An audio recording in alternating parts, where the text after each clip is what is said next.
I'd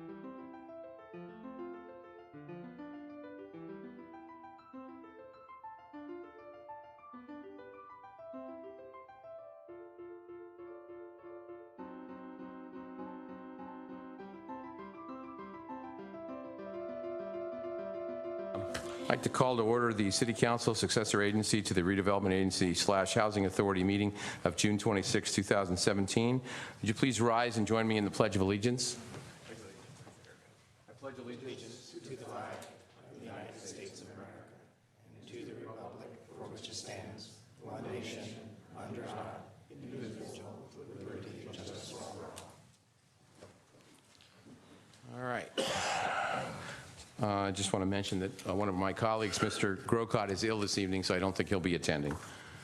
Mr. Maltby, any changes to the order of the agenda? Or gentlemen, any changes to the order of the agenda? No changes from staff this evening, Mr. Mayor. Anybody on the dais? Okay. Nope. Mr. Rubens, a report from closed session. There's no report from closed session. You have a related open session item later in the meeting. All right, thank you. Number 5A, consideration of appointing recommended Youth Advisory Council YAC members for the 2017-2019 term and recognizing retiring YAC voting members. Good evening, Mayor Grisilli, council members, and members of the public. Amy Newby, Parks and Recreation Director. Tonight, I'd like to introduce Kristen Erbst, our Youth Development Coordinator, who will be going through brief introductions of some of our reappointments, our new appointments, and outgoing Youth Advisory Council members tonight. Good evening, council members. How are you doing? Really looking forward to swearing in our newest members and introducing some of our members and representing some of our members that have been with us for a very long time. So let me start with some of our returning members who are needing to renew their term. So Ryan Barriatua, he isn't here tonight. He will be renewing a one-year term. And then Kyler Jerome, if you can please stand up, and maybe if we can have you come stand over here. I think you need to do an oath with Crystal. We'd like to recognize Kyler's long commitment. He's been one of the longest standing members on our Youth Advisory Council. He will be a senior this upcoming school year, so this is his last term, and very much appreciate all that you've done for us. Thanks, Kyler. Ezra Bergson Mickelson is not here tonight. He will be renewing his term for, or I'm sorry, he's renewing his term for a 2-year term. Justin Sue, he's not here, but he'll be renewing his term for 2 years. Sakina Bambot, how about you come on up? Sakina was an alternate with us last year, and this is her first year as a full voting member. And I saw Justin just walk in the door. I just called your name, Justin. Come on up over here. Justin was also an alternate last year, and this is his first year as a full voting member with us. Thank you, guys. And then I'd also like to introduce our newest members this year. So Eve Garcia Torbenson, come on up. I'm sorry, she's not here tonight. She will be joining us. She's a junior at Carlmont High School, so this is her first term as a voting member. And then Tyrese Lopez, who is here, come on up. Tyrese is a senior at Carlmont, and she's joining us for a 1-year term. This is her first year with us on YAC. Welcome. And then Laura Simikova. Laura is an 8th grader at Tierra Linda Middle School, brand new 8th grader, and she'll be joining us for her first year in the 2-year term this year. And then Carissa Wong, come on up. Carissa will be joining us as our alternate this year. And Alin, come on up as well. Alin is a senior at Carlmont, and she will be joining us for 1 year as well. And then I'd also like a special recognition of Tiffany Chung, who has been our chairperson for the last 2 years.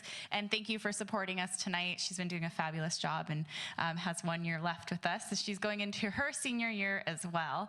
And then I'd also like to introduce Genevieve, one of our youngest members at large. If you can give a nice wave. Thank you. She is one of our youth center regulars and has started joining our meetings, and we're hoping to see her up here in the next few years being one of our full voting members.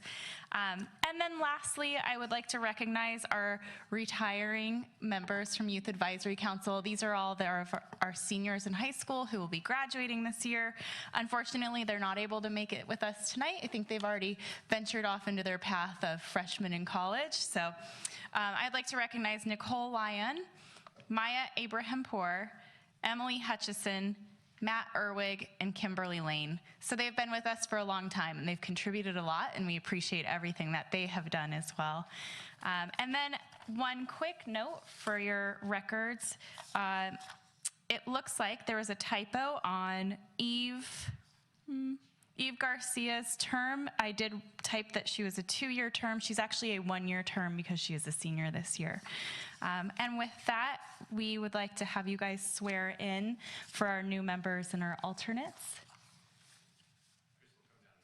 Okay. Oh, I'm sorry. All right, all right, so we have a motion? That's right.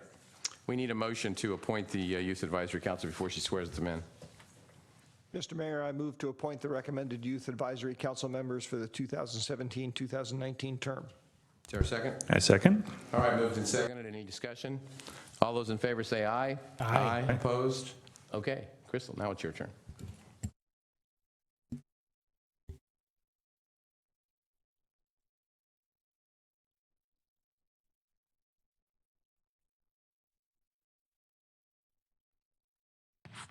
Okay, if you can raise your right hand, please. Do you solemnly swear to support and defend the Constitution of the United States and the Constitution of the State of California against all enemies, foreign and domestic, that you will bear true faith and allegiance to the Constitution of the United States and the Constitution of the State of California, that you take this obligation freely without any mental reservation or purpose of evasion, and that you will well and faithfully discharge the duties for which you are about to enter? Yes, yes, okay, great, thank you. If I can have Sakina first and Ezra. Oh, Ezra's not here, okay. Ryan is not here. Eve. Justin, I saw Justin. And Kyler.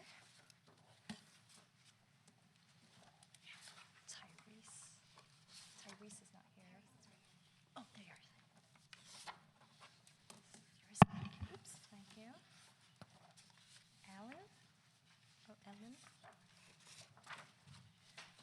Laura. And Carissa.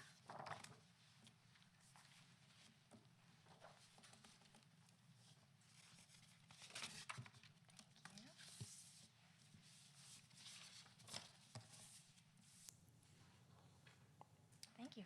Okay. Congratulations, ladies and gentlemen.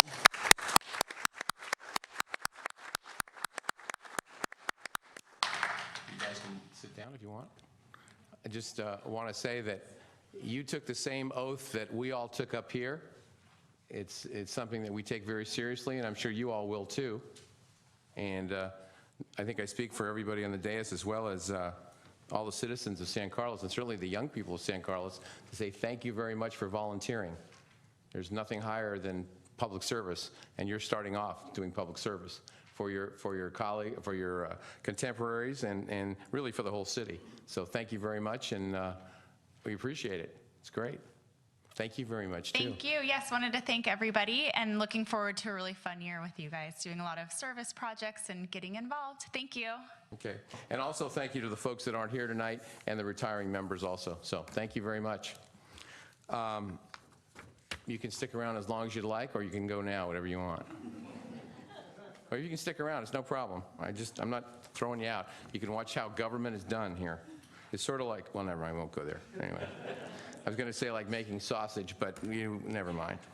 Okay, number 6, presentations. Present a proclamation declaring July 2017 as Parks and Recreation Month. And Amy, you get to come up again. I get to speak. Oh boy. Park and Recreation Month. Parks Make Life Better Month. All right, and they do. They do. They do. Did you make that up, or did somebody make it up? Can't say, oh, take credit. Take credit. I did. All right, good. I'm not going to read all the whereases. I think the whole concept is, there's so many we wish we had 10 times the park space and playing space for everybody. We do the best we can. Amy and her staff do an amazing job of scheduling and trying to get folks involved in all types of things, the arts, social connections, playing aids in therapy and promotes lifelong learning. I mean, when I was a kid, going to the park was the best thing. I mean, we just, left and went to the park all day, and it was great. We learned a lot, learned how to play together, so to speak, learned values playing as a team, enjoyed individual situations, exercise, group sports. Of course, in San Carlos, we have great city events like the Goblin Walk, the Night of Holiday Lights, the Youth Center, of course, which is one of our jewels, the Adult Community Center, senior fitness, adventure camps, adult sports leagues, as well as youth sports leagues. So anyway, the City Council urges everyone to recognize that Parks and Recreation enriches the lives of its residents and visitors, as well as adding value to the community's homes and neighborhoods. So it's my honor to make July 2017 Parks Make Life Better Month. Amy, congratulations. Thank you. Would you like to say some stuff? Sure. Thank you, Mayor Grisilli. This summer, I just want to challenge everyone to go out into a park or a trail or a facility that you've never visited before, get involved, take advantage of the long nights or the longer days. And we have a lot of great community events planned this summer. So our concerts in the park, we have a children's concert in August, I believe. We have community movie nights in the park, so check our website and come to one of our events this summer or visit a park or a trail that you've never been to. Thanks. All right, thank you, Amy. And thank you to, obviously, to all your staff. Does such a great job. Okay. So this is public comment. Persons wishing to address the City Council for items not on the posted agenda. Each speaker is limited to 2 minutes. If it is on the agenda, then you can speak during that item. So, Ben, are you speaking on this one, or are you speaking on something else? I was going to speak on the thing that's on the agenda. Okay, which one? 8F. 8F, okay. All right. Thanks. Is there anyone wishing to speak on an item not on the posted agenda this evening? I want to say something on that, too. Okay, come on down, Ben. Quick. Oh, listen, not a problem. Okay. Don't worry about it. Wonderful to see everybody. It's been a long time. Thank you guys for the great work everyone in the city staff and city council are doing. I wanted to just bring up this airplane noise issue. I'm sure you're well aware of it. The county is voting on $1 million package for starting to do some mitigations around all this airplane noise. And the degree to which the city can get behind that would be great. Thanks a lot to Jeff for putting Tara Peterson on the scene, and we just want to voice our need for additional mitigations, because what's happened is we have thousands of airplanes that never used to fly over our homes that are all of a sudden just everywhere. It's this expansion of the grid brought about by something called NextGen. And NextGen is a new satellite system that basically allows people to fly wherever they want, whenever they want, completely ignoring the needs of the citizenry. So it's coming from the feds. It's a big deal. We just want you guys to be aware of it, and we want to just ask for the city to keep doing a great job. Thank you guys so much for your help. Okay, thank you, Ben. Is there anyone else wishing to speak on any item not on the posted agenda? All right, we'll move on. The consent calendar. Consent calendar items are considered to be routine and will be enacted by one motion. No separate discussion on items unless members of the council, staff, or public request specific items be removed for separate action. So, Ben, I know you want to speak on F. Is there anyone else or any from the dais that wants to pull anything? Okay, go ahead. I was going to make a motion. Yes, go ahead. Okay.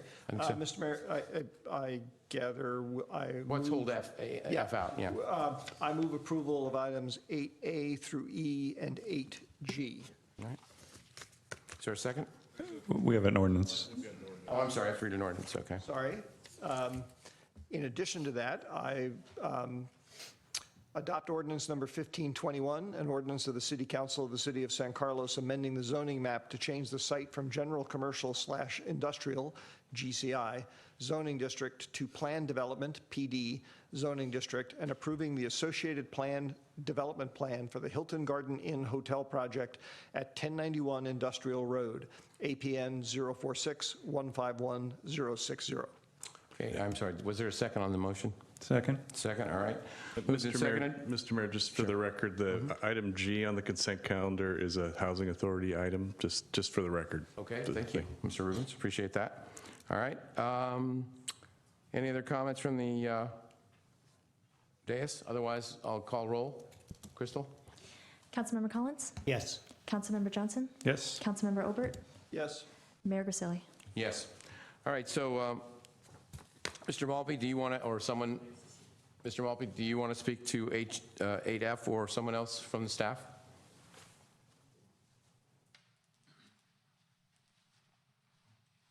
Mr. Walter? Thank you. Good evening, Mr. Mayor, members of City Council. Jay Walter, Public Works Director. Item 8F tonight is an agreement with the California High-Speed Rail Authority. And what it does is essentially it allows the city to be reimbursed for staff time that's spent on the review of the environmental documents for the high-speed rail project. So at this phase, they've asked us to enter into an agreement. Our expenses are to be tracked and monitored and then submitted for reimbursement. It's fully reimbursable by high-speed rail. So that's the nature of this agreement tonight. Okay. Any questions, Mr. Walter, from this dais? Yes, I'm sorry, Mark? Thank you, Mr. Mayor. Jay, I think I know the answer to this, but just for everybody else's benefit and to confirm my understanding, if we were not to approve this item, we would presumably still do work responding to providing input on the EIR, but we would not be able to get reimbursed for it. Is that correct? That's correct. Thank you.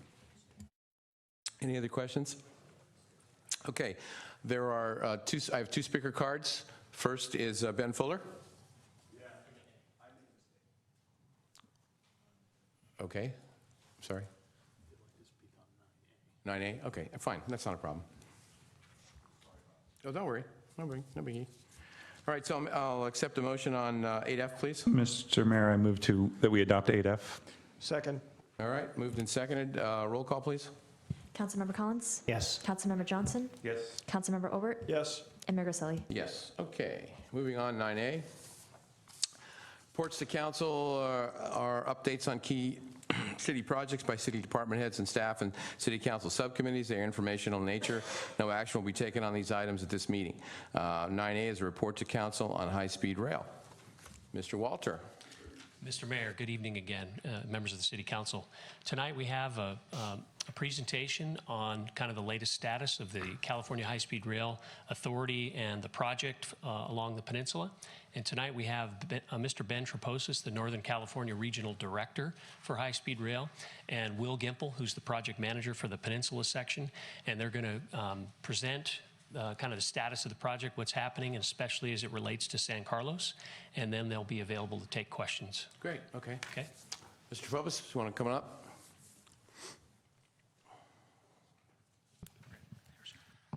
Thank you, Jay. Mr. Mayor, council members, thank you so much for the opportunity to be with you this evening and the chance to update you on the status of the high-speed rail project in the Bay Area. Again, I'm Ben Traposis. I'm the Northern California Regional Director for the High-Speed Rail Authority. I manage the project from the Transbay Terminal in San Francisco, south to Gilroy, east to Merced, and eventually north to Sacramento. We wanted to give a brief overview of where the statewide program is and then talk specifically about the project on the peninsula. As Jay mentioned, I'm joined by Will Gimple, our project manager, and I'm also joined this evening by Morgan Galley, who's our outreach manager for the San Francisco to San Jose project section. As you see here, the statewide high-speed rail program is encompassed in two phases. The dark blue alignment that you see here extending from the Transbay Terminal in downtown San Francisco, south to Gilroy, east to the Central Valley, and eventually south to Los Angeles Union Station in Anaheim, make up the 520 miles of the Phase 1 portion of the statewide program. The Phase 2 sections are depicted in the yellow alignments here that will eventually extend from Merced north to Sacramento and from Los Angeles Union Station eventually to San Diego, making the entire statewide system an 800-mile system north to south. The next time someone asks you if that high-speed rail thing is ever going to happen, you can tell them it's happening. It is currently underway in the Central Valley. We're under construction, roughly 119 miles of construction extending from Merced to Bakersfield, over $3 billion of investment, largely the investment from the American Recovery and Reinvestment Act, the ARRA program, that was appropriated by Congress in the Obama administration. And those funds have been put to use in the Central Valley and are currently making providing a significant economic boost to the Central Valley that I'll touch on in a moment. Where we are in the Bay Area and how we got to moving forward the environmental review of the Bay Area project sections from San Francisco to San Jose and San Jose to Merced was driven largely by the adoption of the 2016 High-Speed Rail Authority Business Plan. As you may know, the authority adopts a business plan for submittal to the legislature every 2 years. The difference between the 2016 plan and its predecessors in 2012 and 2014 is that the 2016 business plan is the first fiscally constrained business plan. That is to say, it identifies the project that can be built for revenue service with the funds that we have available and accessible today. So as you see here, our goal is to establish what is being referred to as the Silicon Valley to Central Valley alignment from San Jose, downtown San Jose, Diridon Station to North Bakersfield by 2025. In that same time frame, we're also looking to extend the service up the peninsula in the by then electrified Caltrain corridor. Happily, as you all know, the Caltrain electrification project is now officially underway with the full funding grant agreement having been approved and construction soon to be underway for a fully electrified Caltrain commuter service, where eventually we'll be running up to 6 Caltrain commuter trains per hour per direction and up to 4 high-speed trains per hour per direction between San Francisco and San Jose. And the remainder of the statewide system that I showed and that you see here is expected to be completed in the 2029 timeframe. So our goals for the completion of the program are certainly ambitious, but we are committed to getting into revenue service, passenger service by 2025 from the Bay Area to the Central Valley.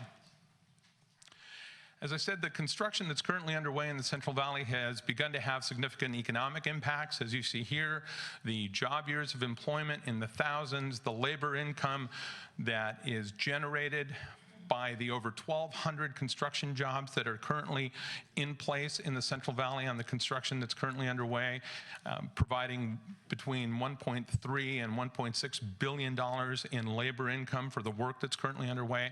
And that associated economic input with that employment that's currently engaged in the development of the California High-Speed Rail project is generating and will generate between $3.5 and $4.1 billion in economic output from those jobs that are helping build California's first high-speed rail project.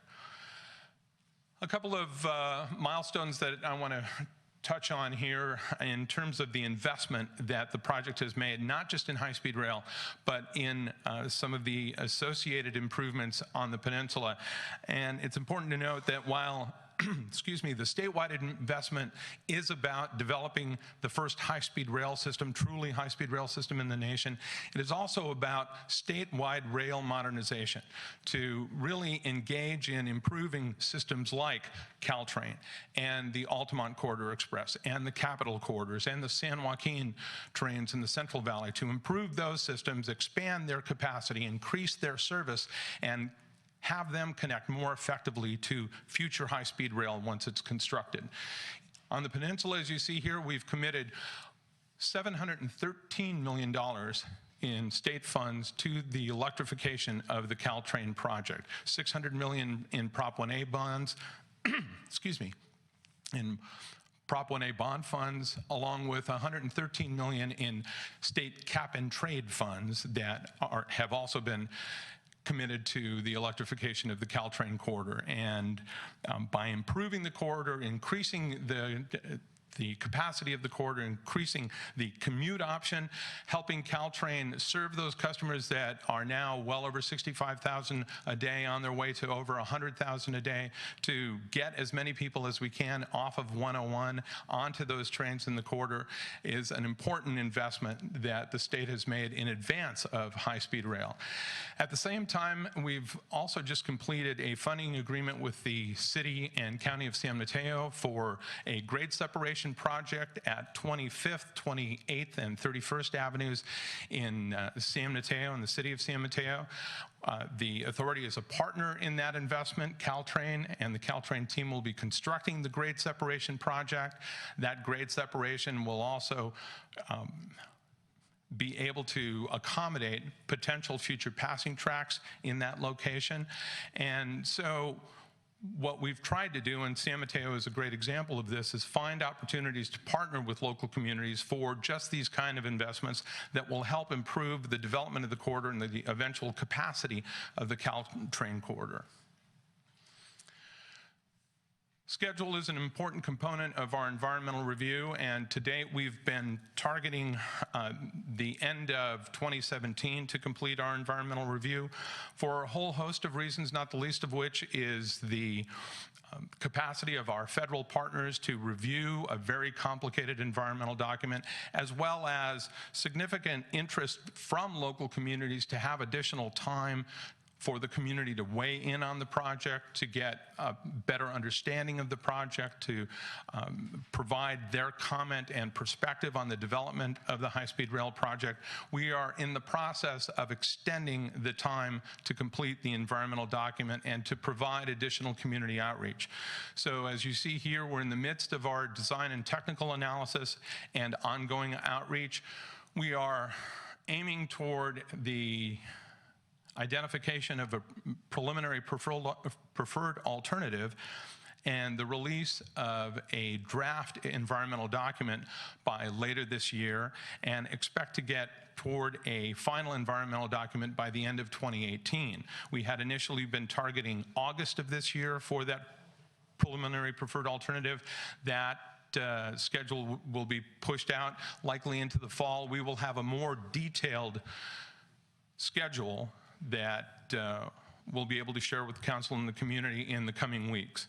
But the point to be made is that we will have opportunities, additional opportunities for the community to weigh in on the development of the project as we move forward. I'm going to turn it over to Will Gimple now to walk us through some of the technical aspects of the project, and when Will's done, I'd be happy to answer any questions. Will? Thank you. Yes, I'm going to talk a little bit about the technical aspects of the project now. You can see on the screen a map that shows the different alignments that were considered in the Bay Area. The blue alignment was originally concept for the Altamont corridor. The authority looked at coming up from the Central Valley either through the Altamont or through the Pacheco Pass. The Altamont corridor would have come through the Tri-Valley. It would have had some serious environmental issues crossing the bay and the wetlands in the South Bay. There were also issues of trains that went to San Francisco or San Jose instead of to both. So because of community input and environmental reasons, the Altamont corridor was removed. We also considered using Highway 280 or Highway 101. They're logical. People say, why don't you build it there? Well, as you are probably well aware, I-280 is very hilly, is picturesque, it's curvy, it's not near any employment or population centers. So unfortunately, it's not the right place to build a railroad. Highway 101 is a better candidate and is closer to the downtowns and the employment areas. However, it's a completely built out highway from property line to property line with walls, lots of overpasses, overhead lines. It would be very difficult to construct a rail line above such an active and wide highway. So we removed 280 and 101, and we considered the Caltrain corridor, and at one time the authority was considering a completely fully grade separated 4-track system along the Caltrain corridor. However, that had significant community impacts at a very high cost and a lot of impacts in the communities. There wasn't a lot of support for it. So legislation SB 1029 removed that from the plate, and now we are left simply with the Caltrain corridor, the existing Caltrain corridor, the yellow line on the map. Now, there are two other elements that were considered that are not currently part of the project, but they can be reintegrated. One is the concept of a new tunnel from Brisbane into downtown San Francisco. That is not necessary at this time. We'll be able to use the blended service and use the existing tunnels, but in the future, it may be a component of the project. And also, the authority had considered a Mid-Peninsula station, possibly in Redwood City or possibly in Mountain View or in Sunnyvale. The authority is continuing to work with these communities. They are not at this time ready to host a station, and also our statewide ridership analysis and market demand do not show a strong preference for a Mid-City Peninsula station. So it's not on the table now, but it certainly can be reintegrated into the project at a later date. Okay, so the project we have is about 51 miles from the Transbay Transit Center to San Jose Diridon Station. This is the smallest footprint of all the alternatives that were up on the screen when we started. The fewest impacts to landowners, the fewest environmental impacts. There are three key project elements, and they're common elements. I'm going to speak about those in a moment. And I want you to understand that we're proposing high-speed stations in San Francisco. We'll use 4th and King until the downtown extension is built to the Transbay. We'll have a station at Millbrae near the airport and a station at San Jose. And as I explain these different elements, they can be mixed and put into an ultimate alternative. Okay, we'll start with Alternative A, the three elements that distinguish it. One is a light maintenance facility up in Brisbane. Under Alternative A, it would be on the east side of the mainline tracks. And light maintenance facility is a place where we'll be able to store the trains overnight, do light cleaning, restock them so they can start again in the morning. Under Alternative A, we will propose no new additional passing tracks, and we propose a short viaduct if Diridon Station is an elevated station. We have two alternatives, and this one is a short viaduct. And in contrast, Alternative B, now we have the light maintenance facility on the west side of the mainline tracks. We are proposing new passing tracks under Alternative B in the short middle 4. And we're also proposing a longer viaduct into San Jose if it's an elevated station. Now, there are elements that are common to both alternatives. We are going to have to upgrade and change some platforms at 4th and King and at Millbrae. High-speed rail will require higher platforms and longer platforms, so we will have to make those changes. Also, we have a legislative mandate to travel the state in 2 hours and 40 minutes. So in order to make that travel, we have to increase our speeds on the peninsula. We're proposing to go to a maximum speed of 110 miles an hour on the peninsula. In order to do that, we're going to have to straighten some curves and help Caltrain to straighten the alignment to support higher speeds. As Ben said, we're proposing 4 high-speed trains and 6 commuter trains per hour per direction in the peak period. We will make safety modifications at the 41 at-grade roadway crossings. Ben spoke about a grade separation project in San Mateo. The authority is eager to work with other jurisdictions. They may be interested in grade projects as well. We'll also be addressing the holdout rule at Burlingame Broadway and Atherton. These are designs qualifications of the stations, the way they're designed currently, such as the picture on the screen. Passengers have to walk across an active track to get to that platform. We will work with Caltrain to eliminate that at Broadway Burlingame and at Atherton and possibly at College Park. So what does holdout mean? It means that in order for pedestrians to safely get to a platform that's in the middle of the trackage, that the train they are on or coming off of is the only one allowed in the station. If there's another train in the opposite direction, it has to wait outside the station until all boarding has taken place. Pulls out? Okay. Correct. All right, and so it affects scheduling in both directions. Removing the rule would make it easier to have increased service in both directions. And we'll also be working with Caltrain to make safety modifications at the commuter stations. Okay, we had also considered some other passing tracks. We looked at the middle 3 track, the bright blue on your screen, as well as the long middle 4 track in green. The 3-track passing track was the longest we considered. It's 16 miles long. It would have the greatest amount of community impact, construction, and cost. It would make impacts to 16 at-grade crossings. Those would have to be grade separated because of the speed of the traffic and the characteristics of the station. So in order to have passing tracks, would have to be grade separated. Each of those grade crossings can cost $150, $200 million, so it's a very expensive proposition. It's also adjacent to quite a significant amount of residential land uses. We also looked at the long middle 4, the green color on the map. This is only 8 miles long, but it still has more construction and community impacts than the short middle 4 that we're going to look at next. It had 6 grade crossings that would be affected and would have to be grade separated, and it's adjacent to a little over 2 miles of residential land use. It, however, does allow for the greatest operational flexibility of all the options. The authority is going forward with the short middle four-track passing option. It's called middle because it's in the middle of the alignment, not because it's in the middle of the tracks. It's the least environmentally effective of all the passing tracks that we're looking at. This one has the least impacts. It's the shortest and has the least amount of construction or community impact. And we're also looking at the option of no additional passing tracks. The authority believes that with the appropriate signaling and other elements of the program, we can work with Caltrain. We believe we can offer both high-speed and commuter service without additional passing tracks. So as I said, we are looking at alternative A, which would be no additional passing tracks, avoids the construction and the impacts of that new construction. We would have to work with Caltrain. As Caltrain now runs Baby Bullets, sometimes its local trains have to stay at the 3 red areas you see on the map. These are the existing multi-track sections. Currently, sometimes Caltrain locals have to wait there for a Baby Bullet to pass. Similarly, once they're high-speed trains, there may be occasions when Caltrain commuter trains would have to hold at one of these 4-track stations for us to pass. Millbrae will also be a 4-track station, so we can pass commuter trains there as well.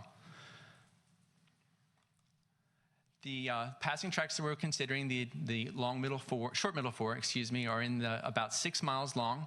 They would begin just south of 9th Avenue in downtown San Mateo, and they would extend to just north of Whipple Avenue, almost downtown Redwood City.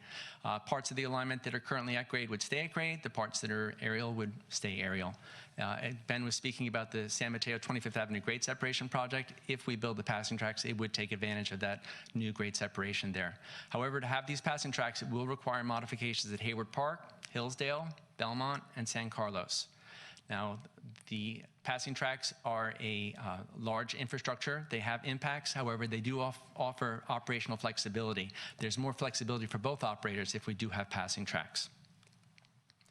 Now here in San Carlos, the passing tracks would actually be different from what you're seeing on the ground today, and that's largely because of the existence of the historic station, which is here in San Carlos. Because of that station and where it sits now, we are considering 2 options. One of them would be to build a viaduct. Right now we have a berm here in town, and the trains run on top of that berm. We would have to go a good 10 to 15 feet above the top of the existing historic station. Because we're proposing a 4-track section in this area, it would be wider than the existing station. And if we expanded the platforms where they are right now, you'd bump right into the historic station. So one option is to raise the alignment. It would be about 50 feet above the existing berm, so it's quite high, but that would clear the historic station. We'll work with the State Historic Preservation Officer and all local stakeholders to address this. We were hoping also that there might be a solution if we can move the station, but we can't make any assumptions. At this point, we'll look at all different options of how not to have a negative impact on the historic structure. But we will be working with the local stakeholders. As I said, it's part of the State Historic Preservation Officer's process.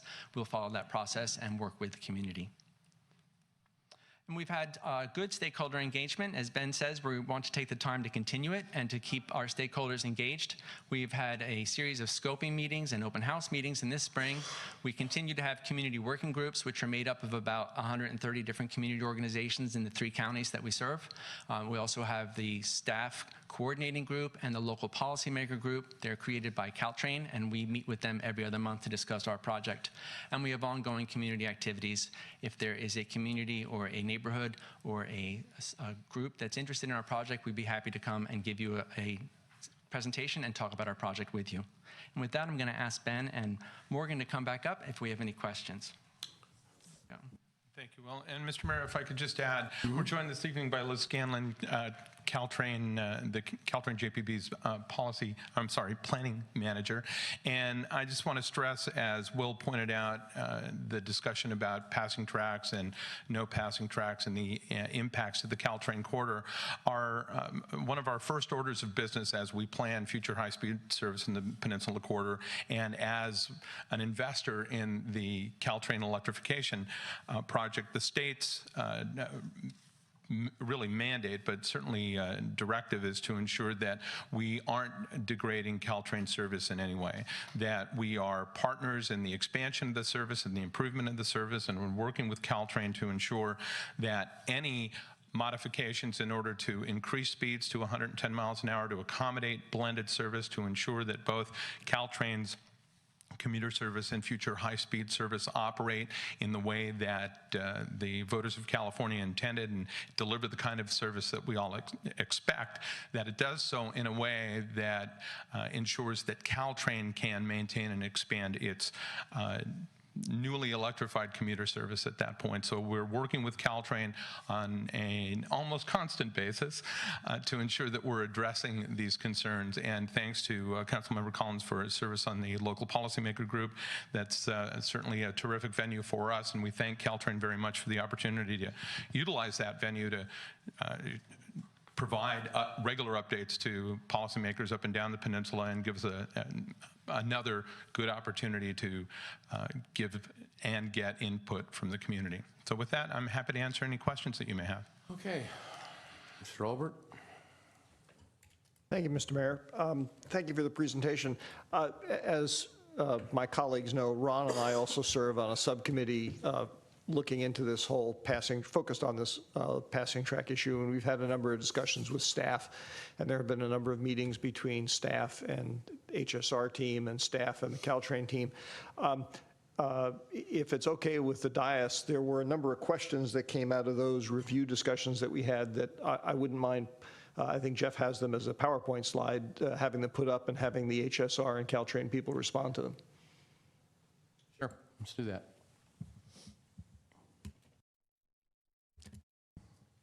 Do you want me to read each question? My thought was that if the presenters could actually go through and respond to each of the questions, some of them I think actually we may need to have the Caltrain person come up and speak to them as well, but that's what my thought was. We'd be happy to, Mr. Mayor. I'm happy to read them as, No, you as don't we have to go read through. it. I mean, I don't Okay. think you have necessarily, or should we, for the record, I guess we should probably. All right, all right. I'll read them. Okay. Are you working cooperatively with Caltrain on the operational analysis to determine the need for passing tracks? Yes. That's the very short answer to a very complicated question. Our team meets with the Caltrain team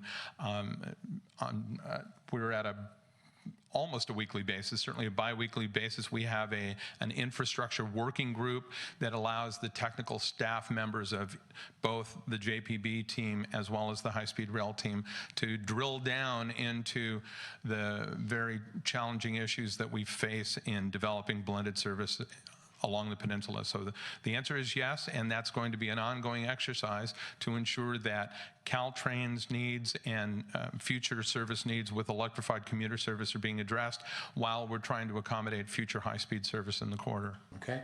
When will the draft EIR be released for public comment, and why is that different from the schedule you announced at the open house meetings?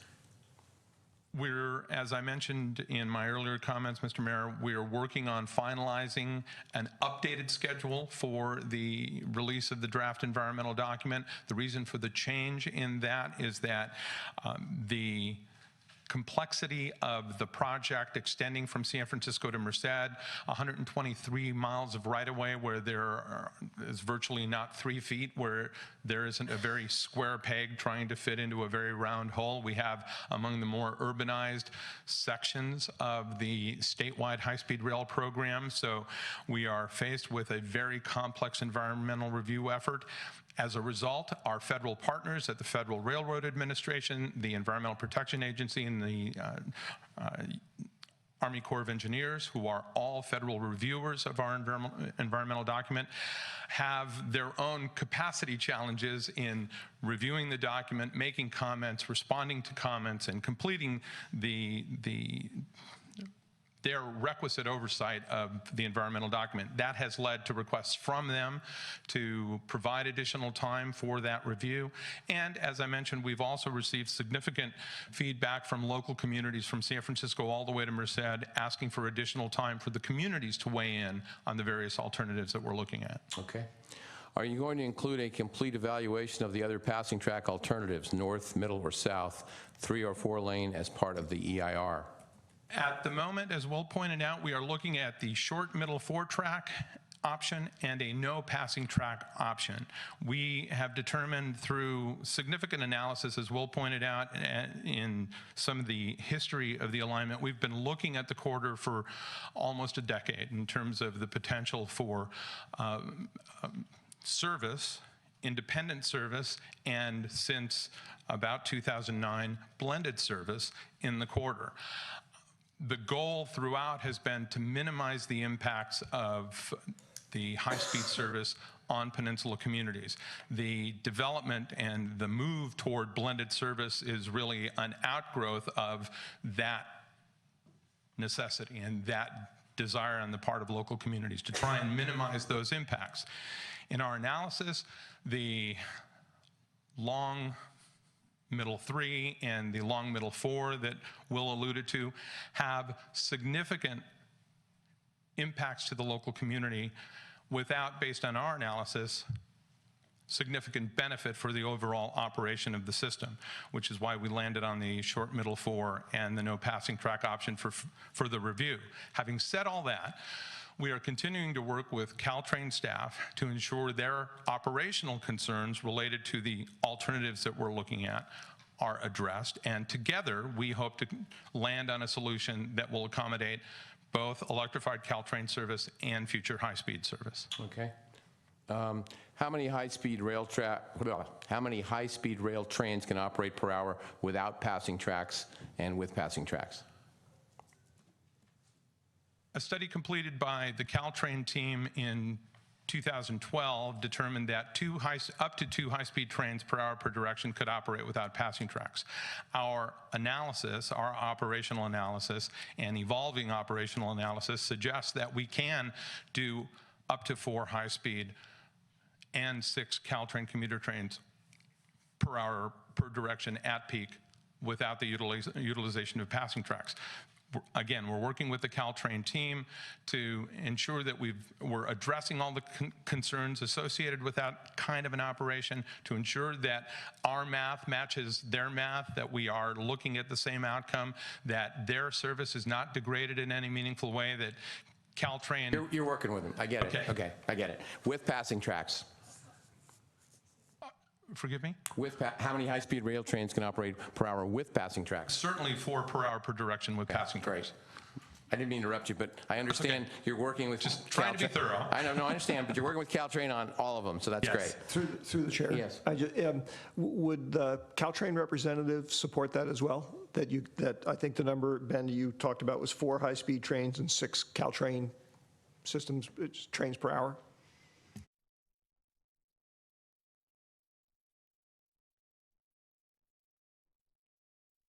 Good evening. I'm Elizabeth Scanlon. I'm the Caltrain Planning Manager.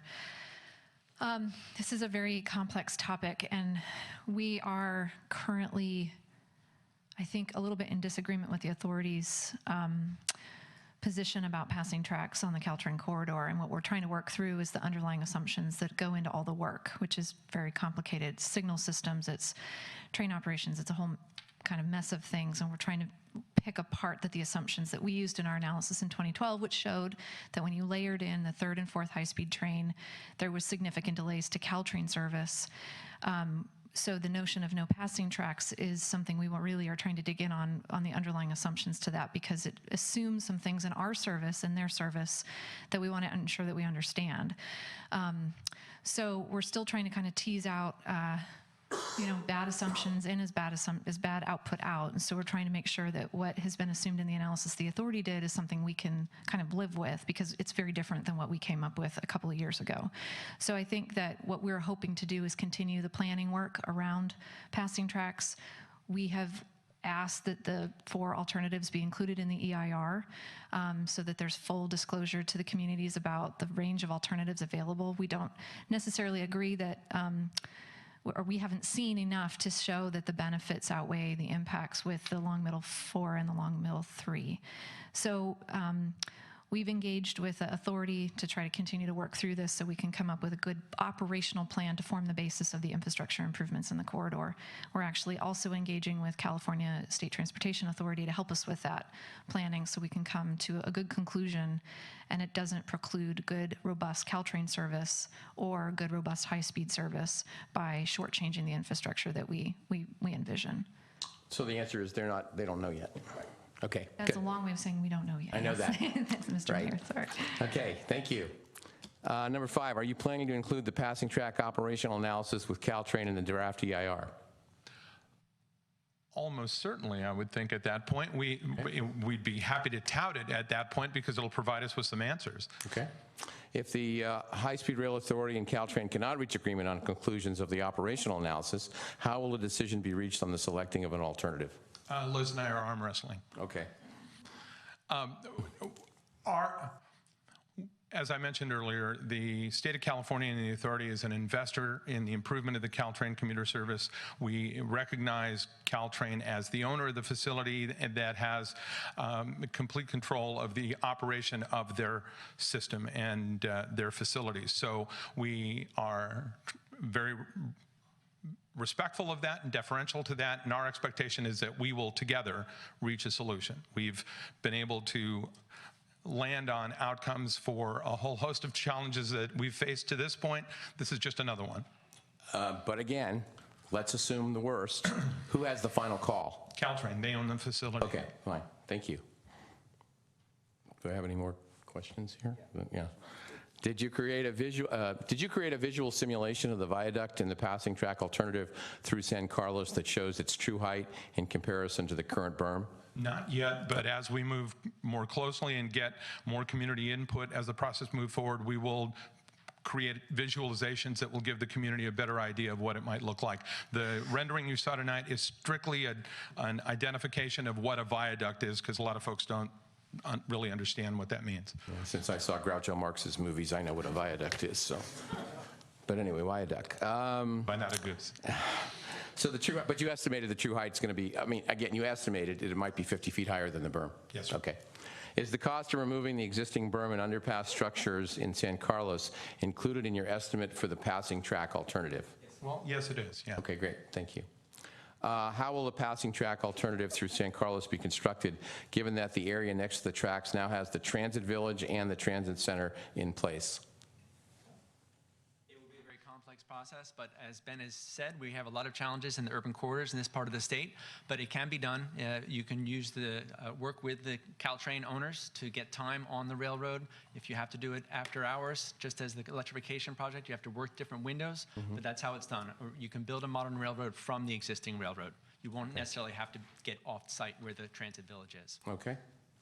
I guess there's a few more questions, I think.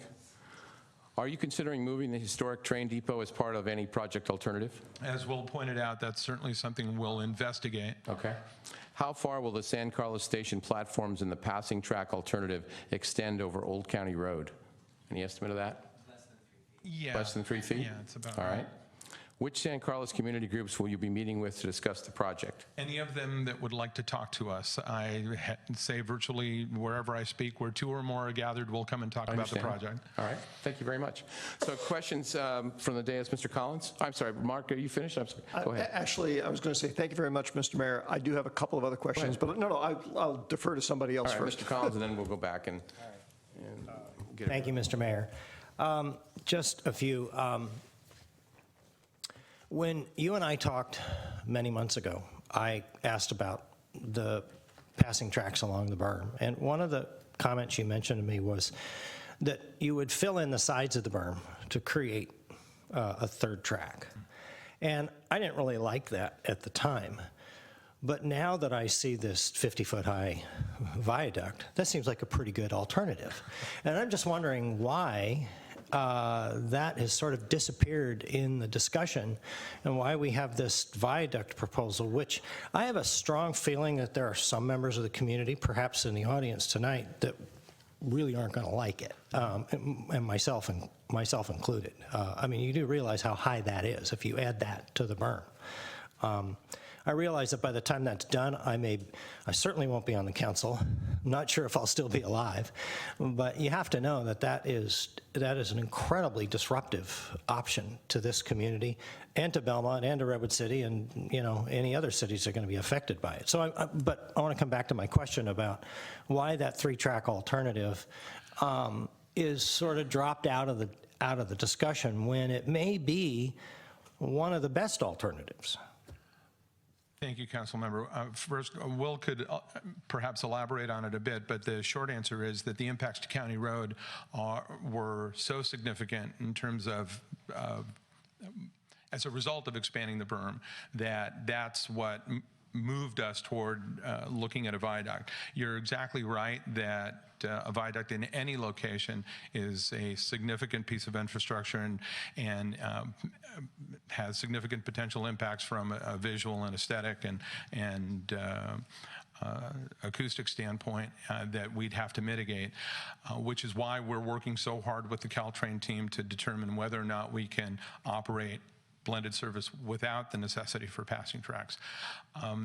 Excuse me. So that is going to be at the center of our evaluation as we go forward to try and determine, first and foremost, if we can operate the service without requiring passing tracks. And secondly, how can we develop passing tracks, whether it's a viaduct or some modification of the berm with moving the historic station that can minimize the impacts on the community, minimize the impacts on the surrounding streets and the area around the station through San Carlos, while accommodating additional passing tracks. Well, did I miss anything on that? The only thing I was going to add was that the 3-track option, while it does offer some operational flexibility, it also requires very, very calculated and very well controlled operations. There's less room for error when you only have a single passing track. If you have 2 passing tracks and a 4-track, then it's much easier to do your operations and take advantage of it. But when you're sharing one bidirectional track, it's less than ideal when you have a variety of operations situations. All right. Yeah, just have one other one. In many of our meetings, as you know, in our task force meetings, we've talked about the need to upgrade all 41 grade separations. And I'm wondering about the cost of this viaduct versus the cost of funding, at least in part, all of those grade separations, because at some point they're going to have to be done. It's hard for me to imagine, you know, gates coming down on a train going by at 110 miles an hour at, you know, 41 locations. I mean, the risk or opportunity for disaster, you know, for pedestrians and automobiles is incalculable. So I'm just wondering if you've thought about, you know, the cost of those grade separations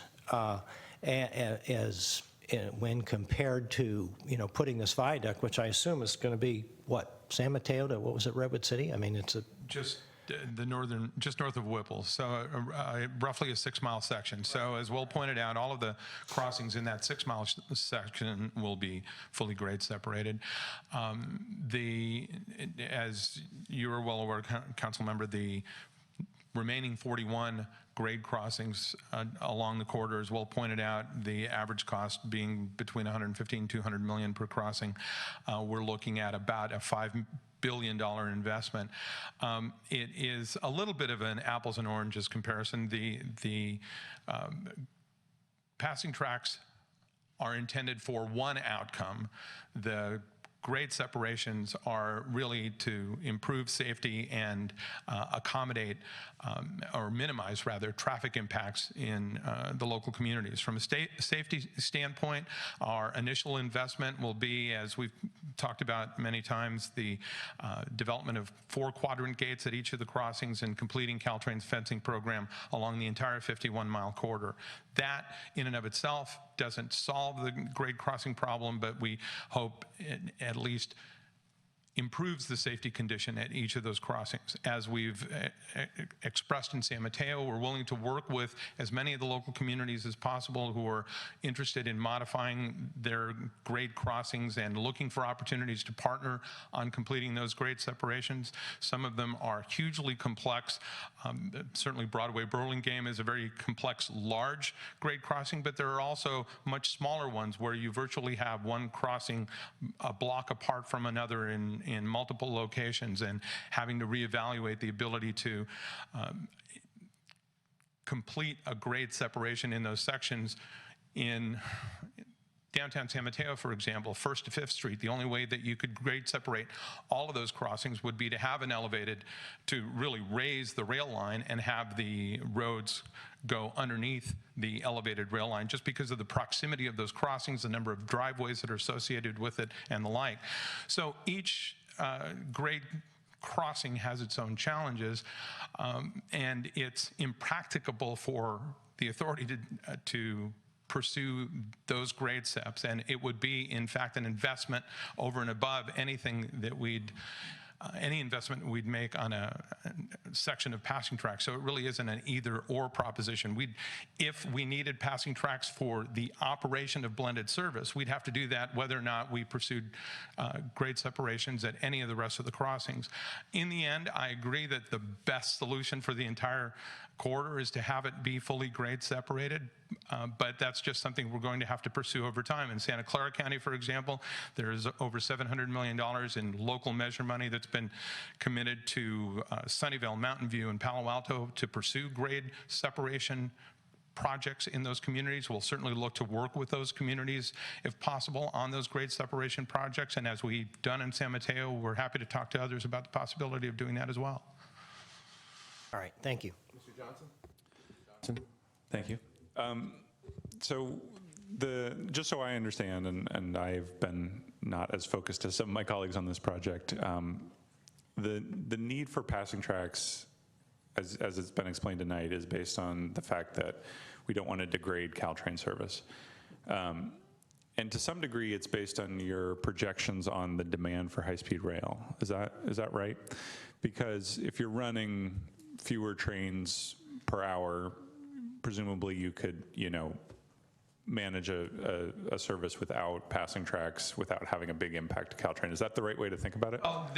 Either high-speed or Caltrain service. The fewer trains, the easier they are to manage. It's trying to maximize the capacity of the corridor and run as many commuter trains and as many high-speed trains as possible to address the demand. And so, I will say you have a very difficult job, so I appreciate, it's a tough thing to try to figure out how to make all these puzzle pieces work together. But my question is it smart to, go forward with building passing tracks? And some of the alternatives, I think, here are potentially multi-billion-dollar investments to manage demand that we don't yet know if it's going to be there. And how do you give the community confidence that this is really necessary, given that you're saying, hey, we hope a bunch of people will not take Southwest Airlines and that, 8 years from now they'll buy a ticket to take the train down to Los Angeles. And therefore we need to do this massive infrastructure project versus why don't we wait to see what the demand is, and if the demand truly is an issue, then we can talk about making that investment. That's actually a terrific point, council member, is that nothing that we're doing using, again, the San Mateo grade separation project as an example, that project will accommodate future passing tracks. It doesn't require passing tracks on opening day. That the improvements that we're making in the corridor can accommodate future passing tracks. The investments that we're making in quad gates or fencing or any of the infrastructure improvements in the corridor don't preclude us from pursuing passing tracks in the future.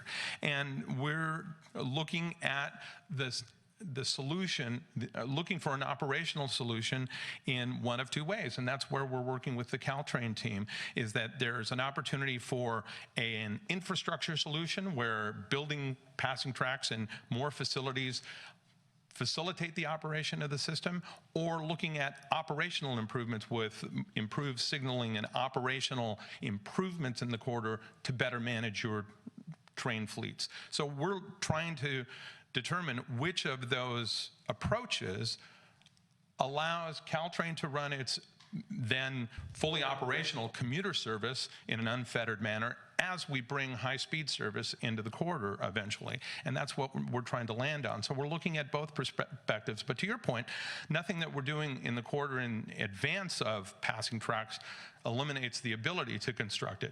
Again, this is one of those situations, as with any infrastructure project, time is money. The longer we wait, the cost of the investment increases significantly. So there's certainly an equation to be made there. But other than that, there's nothing that prevents us from doing it in the future.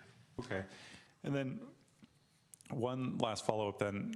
So can you help me understand what the formal mechanism and the timing is on whether to pursue alternative A or alternative B? That would presumably be a vote of the High-Speed Rail Authority Board. Well, it will evolve through our environmental review process, and as Will pointed out, alternatives A and B are just for discussion purposes. We'll be able to mix and match the components of those alternatives to complete a preferred alternative for the entire 51-mile corridor. But whatever solution that we arrive at with our Caltrain partners will be expressed as that preferred alternative recommendation in the environmental document, and that's what the community will have an opportunity to respond to. Okay, but just for, for the purpose of the community and in kind of layman's terms, effectively there will be a vote on this.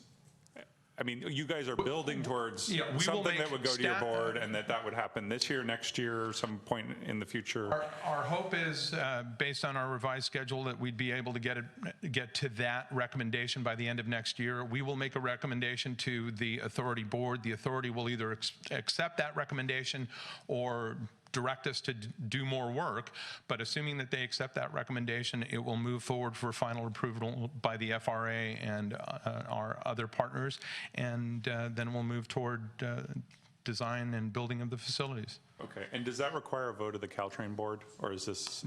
No, the authorities, the authority board has purview over the authority project itself. Okay, thank you. So, wait a minute, but you just said, she's smiling, I asked who has the final call on this?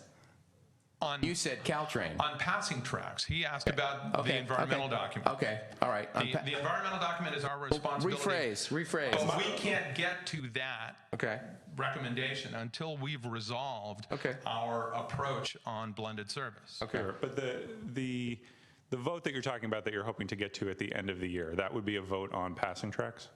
No, that would be the entire environmental document. There's no entire corridor. Yeah, for the entire corridor. There's no vote per se related to passing tracks. That's just something we have to work out. Well, then let me rephrase then. What is the formal mechanism by which you choose whether or not to build passing tracks? It will be a recommendation in the environmental document that we will have arrived at with Caltrain. It'll be a formal recommendation to our board, having worked the details out with the owner of the facility in advance of that. Or not. Or not. And then that's a different discussion. Right. But our expectation is that you will. I understand. Get it done. Okay. All right. Mr. Olbert. Thank you, Mr. Mayor. Couple of questions and then a few comments. First off, if it's determined that moving the historic train depot in San Carlos is going to be, I'll call it the least bad alternative, would HSR, would the authority pay for that? Yes. You would? Yes. Okay. Any improvement, any modification associated with the development of the project is a responsibility of the authority. Okay. What? To your home. That's right. So it has to be in an appropriate historic environment. That's why. I'm also curious about you mentioned that you recently negotiated an arrangement or provision with San Mateo. Yes, sir. About grade separation. Could you tell me a little bit more about that? What drove that? Several things. First, the city of San Mateo had been working with the Caltrain JPB team on completing grade separations at 25th Avenue, 28th Avenue, and 31st Avenue in San Mateo. 25th Avenue, the 25th Avenue crossing, was at the time number 4 on the California Public Utility Commission's list of crossings, the least safe crossings in the state, and one that was a candidate for grade separation. So it rated very highly from that standpoint. The city committed about $12 million of its own funds. It approached the county of San Mateo for another $80+ million of county measured funds toward this project, and they approached the authority to be a partner, a funding partner in that effort for completion of those 3 crossings. As Mr. Collins pointed out, grade separations in the crossing are a benefit to both Caltrain and future high-speed rail service. It was a reasonable investment on the state's part for that reason, for the safety improvement reasons, for the traffic mitigation impact reasons, and importantly, for the ability to accommodate potential future passing tracks in that location. San Mateo agreed that that would be something that they would accept as a component of our investment in the grade separation project.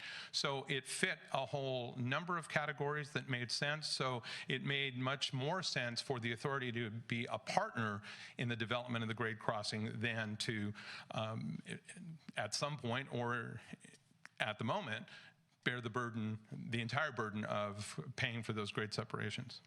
Okay, thank you.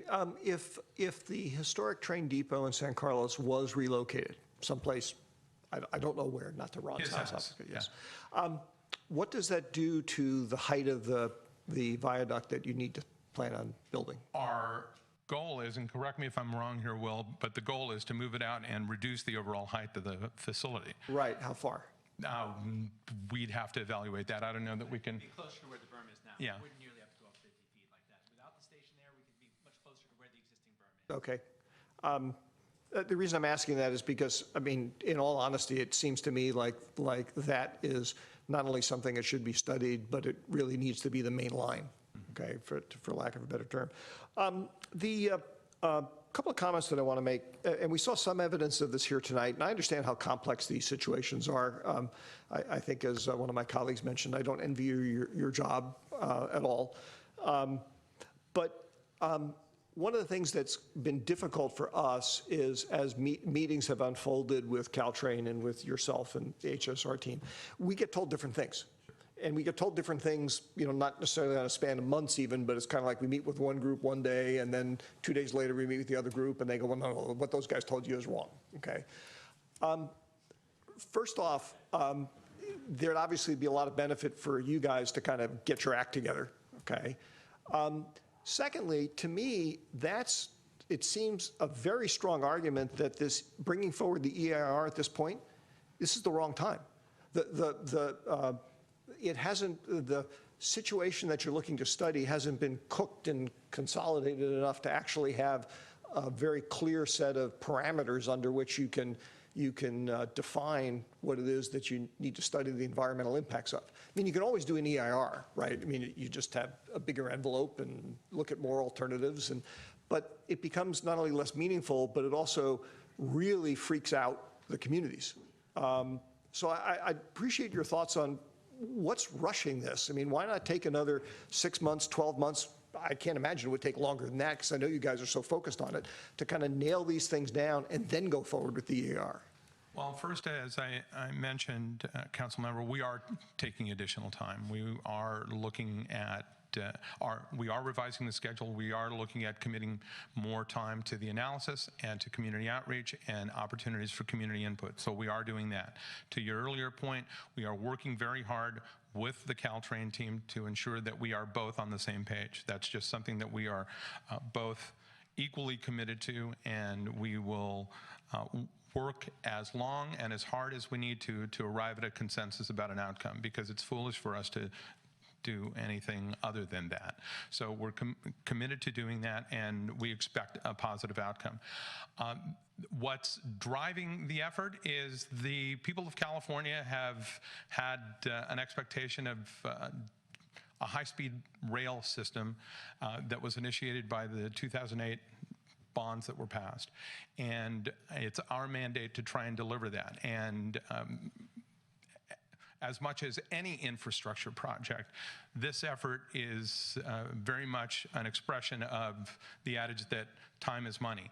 And the longer it takes us to complete the analysis, move it forward, move it in place, adds to the overall cost of the statewide program. So any urgency around moving the program forward, certainly that's a driver, a component of that, trying to deliver the program. In fact, our former CEO, Jeff Morales, who just left the authority, had a great analogy of what the expectation of delivering the statewide program was. And we suffer from what he'd referred to as the Christmas morning effect, that voters passed the high-speed rail bonds in November 2008, and the next day they were waiting to get on the train, and that expectation really hasn't changed. Folks are waiting to get on the train, and we're doing our level best to complete it and get it operational so they can use it.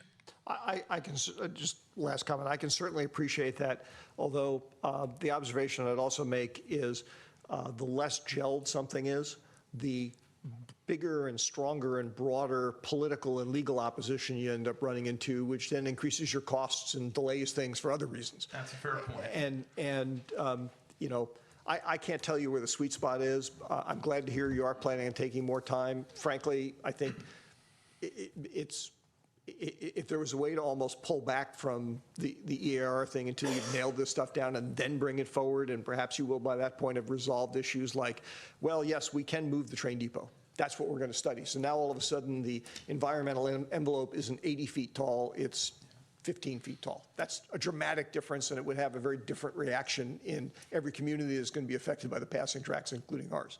Certainly. So that's what I would suggest you guys, I hope you are thinking about. I'm sure you are. No, that's a very fair point. And I would just recall that we arrived at blended service through just that kind of an evaluation. The community responded to the potential of a fully built out, completely separate high-speed system, and through the leadership of Congresswoman Spear and Eshoo and Assemblymember Gordon and Senator Simidian at the time, we evolved to this blended service that we're working on now. So we are working hard to think on our feet and adapt as we go forward, as we're confronted by issues, and that's something we'll continue to do as we move forward. Okay, Mr. Collins? Thank you, Mr. Mayor. I just want to make one final point. I took my breath away when all of a sudden you said, or your colleague said, that if you move the station, you don't have to lift the berm. I wish we had known that. If you had said to us, I mean, in other words, telling us that there's a 50-foot high viaduct option certainly got our attention. But if the possibility is by moving the station, 15, 20 feet out toward El Camino, you don't have to raise the berm and you can build 4 tracks and you don't have to put it out over Old County Road. I hope you're going to be studying that, because that seems a lot more easy to accept than this 50-foot viaduct that's just scaring the bejesus out of everybody. So please study it. Councilmember, that's exactly why we appreciate the opportunity to have these kinds of conversations with you and with the community, to get just that kind of input, because what is a willingness to move a historic station here in San Carlos is the complete opposite to do the same thing in another community. So it's important for us to understand what the local interests are, and we will absolutely be looking at that as a possibility. If you're paying for it, we'll look at it. That's a fair point. The only comment I had is when this came up, I think it's 2013, there were a number of groups that were against high-speed rail to beat the band. Our city didn't necessarily join that bandwagon because we already had a viable berm that we built 20 years ago, way ahead of the world.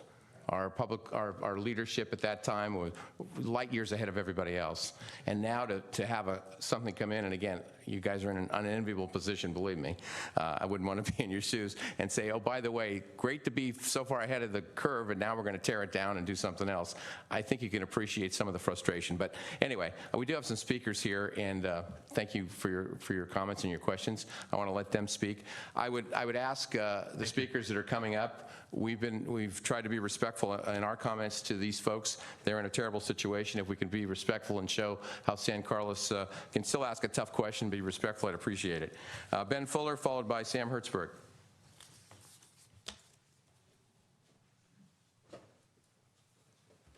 Great again to see everybody. I want to start with a little story.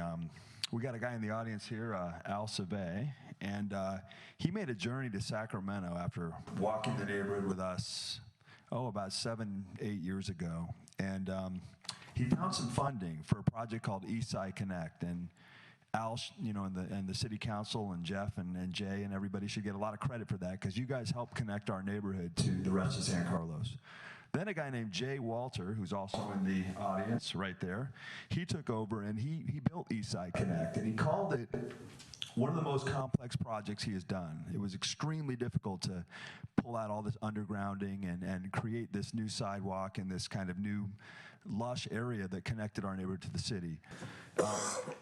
Meanwhile, we spent 10 years fighting high-speed, fighting the San Carlos Transit Village height, which is supposed to be 55 feet. And thanks to you guys here, we got it to a manageable 35-foot height. Everybody was happy. And during that time, Dimitri Vandelos, who's in the neighborhood, he figured out that Old County Road might be impacted by high-speed rail. And so we got some letters written by the city saying, hey, we just want to make sure that Old County Road's going to be okay. And we had 10 years of feedback on this issue that was supposed to go into the EIR. We just found out that none of that written feedback has made it into this environmental impact report that we're hearing so much about. And we also were told that Caltrain, Mark Simon and Brian Fitzpatrick, a couple guys over there, they told us that they were going to advocate for us to protect Old County Road. And what I'm hearing tonight is exactly antithetical to that. I'm hearing that Caltrain is actually advocating for impacting Old County Road, and high-speed rail seems like they're cool with not impacting Old County Road. So we just want to draw a line in the sand saying OCR cannot be touched. It can't be 3 feet over, it can't be a viaduct over, there can't be any impact of Old County Road, or we're going to have to pull out all those old documents. I want to be respectful to everyone involved. One last thing, this is about outreach. I still got 3 seconds left. I haven't heard from Liz, I haven't heard from Brian, I haven't heard from Mark Simon, I haven't heard from anybody at Caltrain, the people who are supposed to be advocating for us. And I haven't even heard from the high-speed rail guys. I came and I talked to these folks just about a week ago and never heard back. So we'd love to talk to these guys and maybe figure out a great solution. Ron, great comments. Mark, Bob, Cameron, everybody, thank you. All right, thank you for your comments. Sam Hertzberg, followed by Tim Hilborn. Sam? Yeah, I'd first like to say I did vote for high-speed rail, thinking it would be a good thing for California. I'll admit I did not know what that would involve. Living next to the train tracks, I never envisioned high-speed rail would be coming down potentially 75 feet in the air, causing vibration, noise, and a whole smorgasbord of issues. I think there's been a lot of poor planning as it pertains to San Carlos on this issue. You had a whole, well, the city was visionary in creating the berm and the passing for the vehicles underneath the tracks, putting utilities there, tried to shrink the height to preserve the views of the hills. You had bypass tracks all set up along that whole corridor, and the Caltrans planned the transit village there, which, why did you do that if you know you're going to need to operate Caltrain while you're building high-speed rail?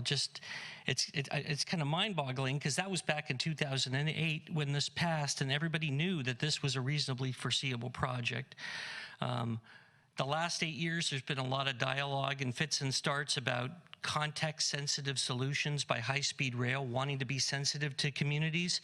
I sent you an email 2 months ago after speaking with the principal engineer consultant, who said that they were instructed by high-speed rail to ignore all of the city and all of the community's feedback and just design the project of the engineer's dreams. That's not how you do context-sensitive solutions. This is not Madera to Bakersfield.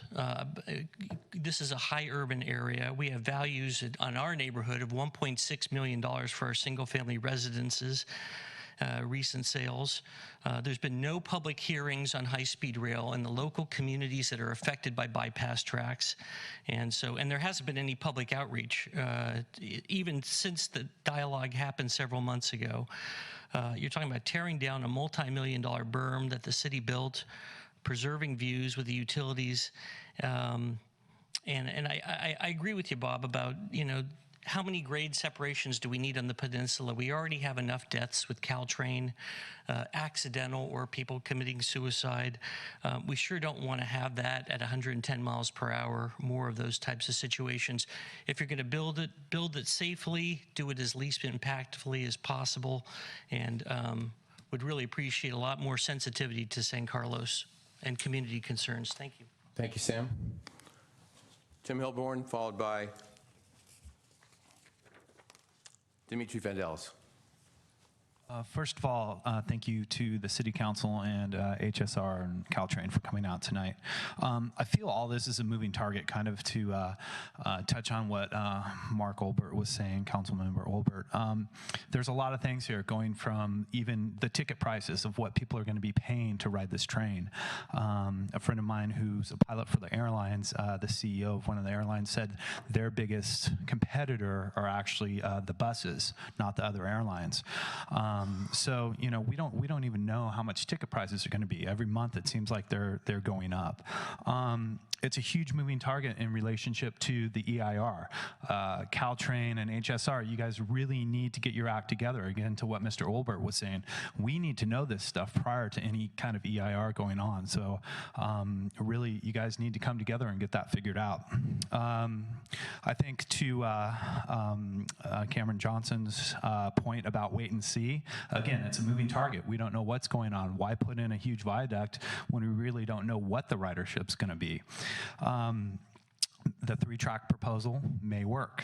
The San Carlos Transit Village, that was built where additional tracks are supposed to go, and that's been happening all up and down the Mid-Peninsula, and that's a huge issue. So as Ben Fuller said, please do not bring anything out over Old County Road. Do not impact those neighborhoods, those kinds of things.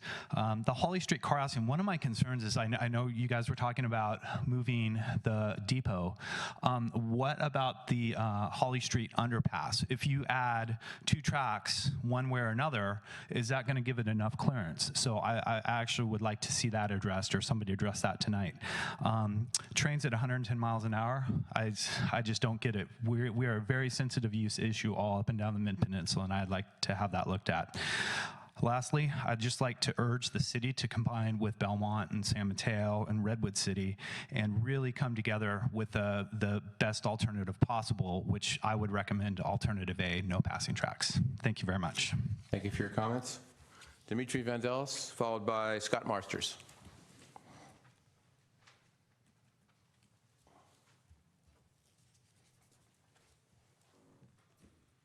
Hi. Greetings, council members. As I'm sure you've heard, I'm now the president of the GESC, and the community is completely aligned on all of our issues. There are a couple of things that strike me about the presentation that I just saw. One is that removing the north and south options for passing tracks and creating a 70-foot viaduct.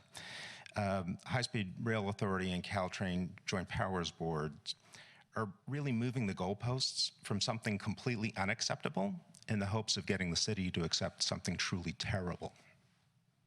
And I'd like you guys to think about that.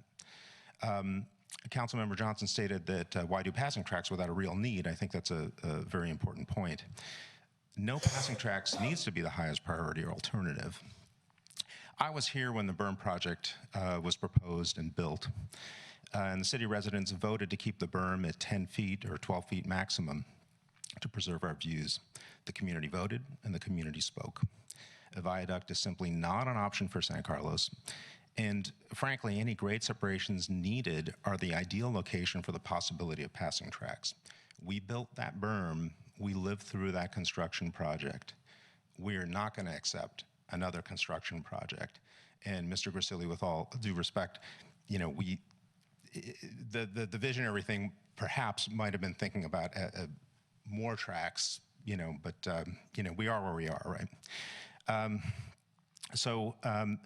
Another thing during the that's very important to bring up is during the Transit Village project that Caltrain stated that any and all future projects involving high-speed rail and electrification would have no impacts to Old County Road, including no staging areas, etc., because of the Transit Village. And Brian Fitzpatrick was here. He stated that. This is all on public record, that Old County Road would not be touched in any way, shape, or form due to high-speed rail. It's important to note. It is part of the public record. And frankly, I'm really concerned about how high-speed rail and Caltrain are coordinating here. And how can we expect that Caltrain, the Joint Powers Board, and High-Speed Rail are really being honest brokers? Especially Caltrain, when they've built the transit village and this multimodal station, so their interests are in preserving that, as opposed to using their right-of-way property, because realize that is railroad right-of-way property. That is where any tracks should be built, if we even need them. And I would caution that we're, again, changing the goalpost from something completely ludicrous and unacceptable to going, oh, well, at least we, you know, we will accept the 4 tracks. I'm not sure that that is the right approach for this city to take. The historic depot can only be moved east-west, not north-south. So there are some limitations there. And one last final point is the 110 miles per hour down the peninsula sounds incredibly dangerous. As Ron, I believe you brought that up. And you know, this can easily be solved by changing the stops and the route through the valley, rather than impacting one of the most congested areas of the country. So thank you very much. Thank you for your comments. Scott Marsters, followed by Sarah Kelsey. Okay, so a couple of things to start off with here. By the way, I was on the Planning Commission when Caltrain came forward and said that there would be no impact whatsoever to Old County Road. So I'm a little disappointed to see that now they're backtracking on that and not willing to stand by their word. My first option would be no passing tracks. I'd love to see them use the existing corridor, use the existing berm. And I want to touch real briefly on something that Dimitri talked about. In 1997 or 1998, this city and all its citizens voted to raise the berm and the tracks up to 10 or 12 feet. So that's a little bit different than any other community along the city. We have, within that vote, set an upper limit of where those tracks are allowed to go within our city. And that's something that needs to be looked at, because no other city along the corridor, as far as I know, has actually voted to say no higher than 12 feet. And now all of a sudden, what's being presented is 60 feet high. And that doesn't fit into what the citizens of this town have voted.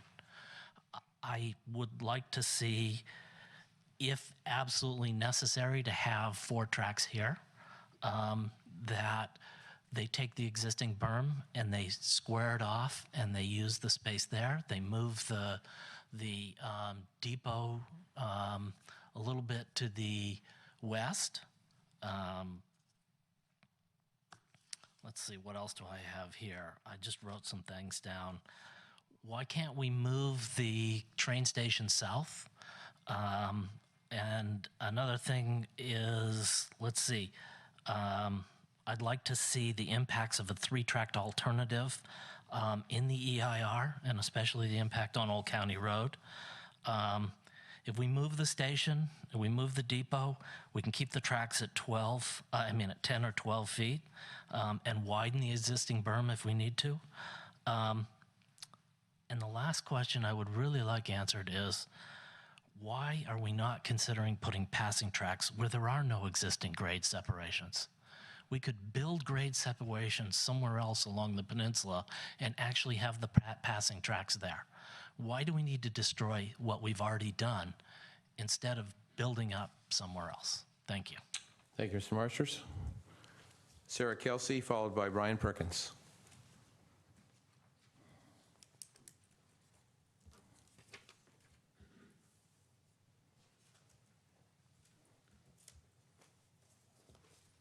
Thank you, and thank you to Council for having this item on the agenda today. I went to the open house meeting that the High Speed Rail Authority hosted in San Mateo 2 months ago in April, at which on their little map where people were marking what communities they came from, I think there were 3 people who had marked coming from San Carlos. My principal concern here is that the High Speed Rail Authority, despite whatever funds they have for building this, which I understand is a statewide project, is not willing to allocate money to notifying citizens of San Carlos about the alternatives that they have on the table that they are considering that would tremendously impact our community. I have spoken with the High Speed Rail Authority Director, Mr. Trapusis, and with their outreach coordinator, Ms. Galley, and I have specifically requested more information sent to the citizens of San Carlos, particularly letters in the mail. I think we have an excellent example of PG&E. We don't usually say great things about PG&E, but they're having a nice open house in our town tomorrow night, and they sent a letter, a postcard, and an automated phone call to me at my house, not because I got on any special list with PG&E, but because I'm a resident of San Carlos and that the work they're doing on the pipeline affects our city. I think that's the bare minimum that the High Speed Rail Authority ought to be doing to let people in San Carlos know what's being considered that would affect our entire community. I made a specific request of this to Ms. Morgan Galley, who I believe is a helpful representative for the High Speed Rail Authority, and she said that they don't have it in their budget to send a letter, a postal letter, to the citizens of San Carlos to let them know that these tremendous changes are being considered. I don't have a fully formed out opinion now because there are some various complexities of the different alternatives that are being considered as to what's the best or what's the worst, but it seems like the citizens of San Carlos should be made aware that this is something that's out there. And having it on the city council agenda, sure, is a great thing, but there's lots of people, you all know, based on the attendance at your meetings, that don't have the opportunity to review the agenda. It's not in their schedule. But if they received a postcard, a letter, and an automated phone call, we'd probably get their attention that these things were being considered. My other concern, which I'm not sure, and I know I'm close on time, but that in terms of the scheduling of the trains, that the passing tracks are a big issue for the scheduling of the trains. I'd like to consider that perhaps the grade separations ought to be more of a concern for the schedule of the trains. My family rides the trains regularly in both directions on the peninsula for work and for school, and every time there's a train hits somebody, well, thankfully sometimes it's just an empty car and no one actually is killed, but there's a delay of at least an hour and sometimes more. And having passing tracks between Redwood City and San Mateo, for the most part, would not help you with any of those slowdowns because those tend to happen in Palo Alto or much further north, where all of the places are not grade separated. And so the passing tracks wouldn't let you recover from those kinds of incidents. And having more grade separations at the crossings would make a bigger difference to scheduling, which I think has probably not been figured into the analysis, at least that I am aware of. But I don't know, I haven't read the analysis, so perhaps they have, but that's ought to be concerned. Thank you so much for the extra time. No problem. Thank you for your comments, sir. Brian Perkins. Good evening, Mr. Mayor, members of the council. I'm Brian Perkins. I'm the district director for Congresswoman Spear. It was indicated at one point in the conversation about these elevated tracks that it was federal law that was requiring that the tracks be elevated. That's the way it was first explained to me, and then we discovered that it really has to do with the historic train and the geometry of trying to build the tracks around the train. So I went down to the station. I had a meeting with High Speed Rail via phone as I was standing underneath the overhang of the station, and we worked it out. And then, as I understand it, your city staff has confirmed that moving the station itself is not beyond reason as far as a matter of law is concerned. It's actually a pretty straightforward process if it had to be done. And that's what I wanted to make clear both to the folks that are on city staff as well as the high-speed rail staff at the time. I hope that the high-speed rail staff and Caltrain will work very hard on the scheduling issue, because at the core of this, the big reason for this tracks in the middle of the system sort of thing is that they each want to use the core capacity at the same hours and for a lot of service. And to your point, Councilman, if you could figure out a schedule that works for both parties, you don't need tracks, you don't need the infrastructure. And to the point of the person who just spoke a moment ago, maybe you could actually spend many of those millions on grade separations elsewhere, whether there's either 4 tracks or 2 tracks or whatever, avoiding a lot of the obvious problems that we have on the railway, which is deaths and delays and the rest of it. So what might not be the most straightforward path to a good schedule, it might be the oblique path, but it might be a better path. There was a comment made about moving the station, and in the event that it is moved, I hope that high-speed rail will explicitly explain, to the point of some of the other council members, how high the resulting berm might be. And to the question of the other person who I think was speaking earlier, my understanding is the geometry of Holly Street would have to be changed somewhat to accommodate a berm that was further out in our direction slightly. I don't know how much that would have to be, but they should get into that kind of detail as well so that the citizens can understand what it is that all is involved. And then finally, with respect to the role of high-speed rail in California's future, we have a problem here on the peninsula, as was alluded to, of a lot more plane noise, not just from San Carlos Airport, but from San Francisco in general. And the former director of San Francisco Airport remarked to me that he would love to get rid of all the planes coming into SFO from Los Angeles Basin, because if he could do that, he could use his airport for its primary purpose, and that is international flights and long-haul flights across the country. It's a lot of that traffic up and down the San Francisco, up and down the California coast that's driving the noise that's emerging throughout the peninsula. And high-speed rail is exactly the kind of choice that you make if you're trying to get rid of plane noise. You get some sort of efficient system. Now it may take a couple of decades. For all their optimism, it might actually take a couple of decades. But that's one of the impacts that high-speed rail has here in San Carlos and on the peninsula as well, that's not obvious, but is nonetheless very real if the plans work out as expected.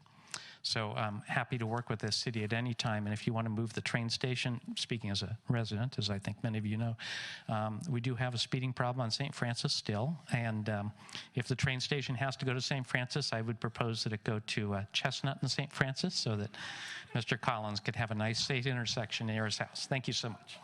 Thank you, Mr. Perkins. Okay. Is there anyone else wishing to speak on this item? Go ahead. One. Yeah. Okay. So noise is a huge issue. And so putting a 60-foot, 70-foot aerial viaduct is going to take that noise and it's going to spread it out over the entire city. We're all going to have a huge increase in noise if you put that up there. If you've ever ridden on BART, you just go through these communities where everything is closed up. We don't want to be that kind of a community. Okay, thank you, Scott. All right, is anyone else wishing to speak on this matter? Okay, well, again, thank you, Mr. Treposes, and your folks with you. Appreciate you listening, and I think you've heard certainly a fairly good cross-section of our issues, and hopefully we can come to some, as you said, some agreement all the way around. But thank you again for coming out. And I'm sure we may be seeing you again sooner rather than later. And again, I really do, as Sarah said, I know it's not in the budget perhaps, but I think with all the cities, the more outreach you have, the better off, because otherwise the rumors get started and things go back and forth, and as was said tonight. So anyway, thank you very much, all of you, for coming. Appreciate it. Through the chair. Yes, sir. I just had not so much a question, just a request of Mr. Rubens. Greg, I think it was Scott Marsters who mentioned about the interaction between the plebiscite years ago about the berm and the height. I would be interested in your sort of legal analysis of that. That can be offline, but I would like to, because I had never heard of that issue before, and I'd like to understand that better. Okay. All right. Thank you, ladies and gentlemen. So we'll move on. Item 10A, consideration of the fiscal year 2016-18 mid-cycle budget adjustments and adopting a resolution authorizing the adjustment of fiscal year 2017-18 general fund and non-general fund budgets. Ms. Mendenhall.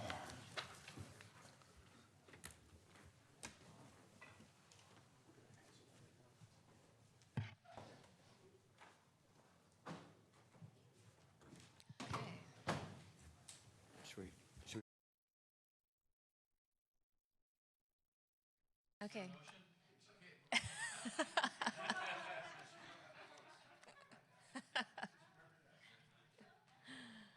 Okay, good evening, Mayor and City Council. Rebecca Mendenhall, Administrative Services Director.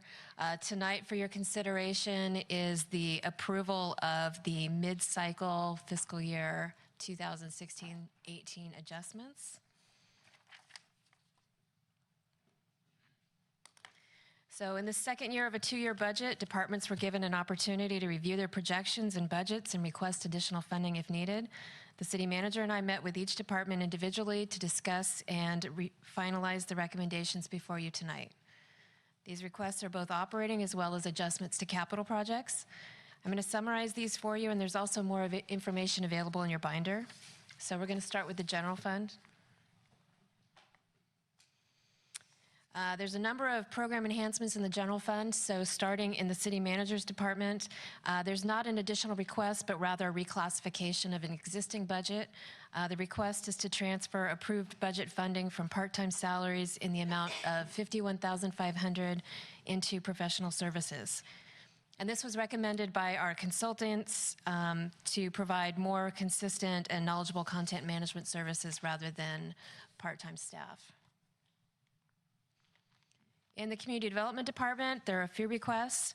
First is funding to increase building professional services by $250,000, and this is for contract plan check services. This is to cover the anticipated plan review of large-scale projects such as the Meridian 25 commercial development and the new hotel developments. This increase will be directly offset by an increase in plan check fees paid by the developers. Additional funding to increase planning professional services by $250,000 for consultants specializing in environmental review, fiscal impact analysis, architectural peer review, historic preservation, creek evaluation, traffic analysis, and legal services related to key development projects. These will also be directly offset by fees collected by developers. Funding to increase planning professional services by $35,000 for consultants to assist with the update to the wireless facilities ordinance and the update of the tree protection ordinance to address tree removal regulations and other general zoning cleanup work. Also in the Community Development Department, funding to increase economic development professional services by $100,000 to develop alternatives to expand the city's existing transportation demand management program and to explore the creation of a regional transportation management association to coordinate shuttles and alternate modes of transportation. Funding to increase the economic development professional services by $25,000 to engage a consultant to conduct a nexus study and a financial feasibility study for a new parking and lieu fee in the downtown. Moving on to the Parks and Recreation Department, funding in the amount of $8,000 for Phase 2 of the Utility Box Mural Project. Funding to increase the Night of Holiday Lights event by $10,000. This fund, staff is going to continue to pursue sponsorships to offset the additional funding request. Funding for a new community family campout event in the amount of $10,000. This would cover the cost of approximately 200 families to participate in the event that would include a barbecue dinner, field games, activities, and a pancake breakfast.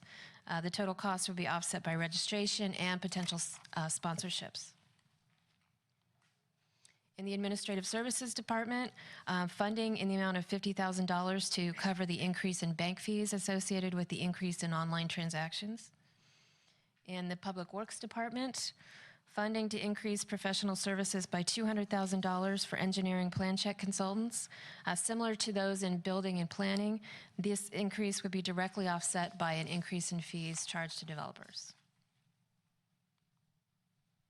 Also in the Public Works Department, funding in the amount of $64,500 to upgrade a Public Works Supervisor position to a Public Works Superintendent position. Since 2014, the Maintenance Division has been managed by 2 Public Works Supervisors rather than 1 Superintendent, which wasn't as effective as the original structure.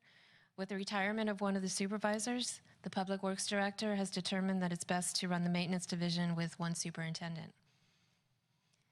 Additional funding in the amount of $5,500 to add a part-time summer intern.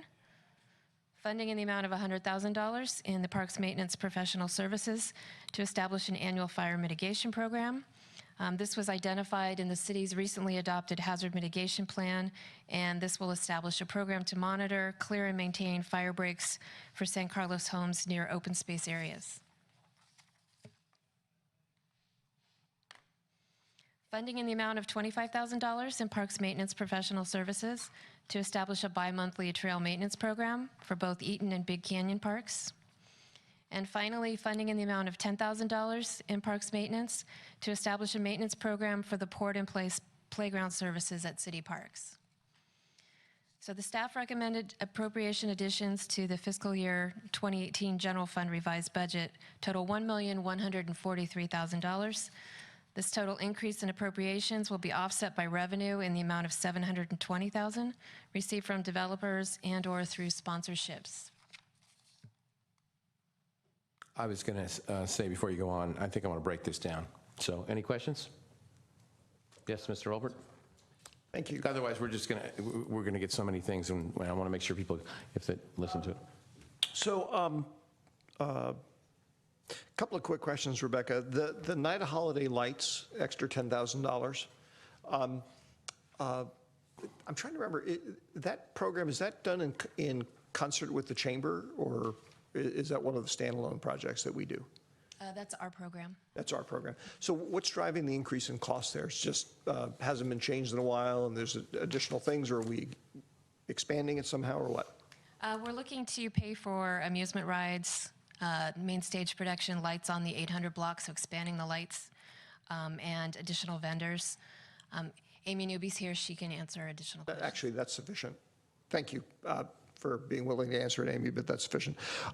And the other quick question I had is the upgrade of the position for the Public Works supervisor to a superintendent. You said it was triggered by the retirement of one of the supervisors. The number that you showed there, is that net of eliminating one of the supervisorial positions? So It's to upgrade the supervisor to a superintendent. Okay. So that's the difference. Will we Instead of a supervisor, there'd be a superintendent. So there'll be after the changes, there'll be a superintendent, and will there also be hired a new supervisor? No. Okay, so it is a net of just upgrading the position. Okay, thank you. Mr. Johnson?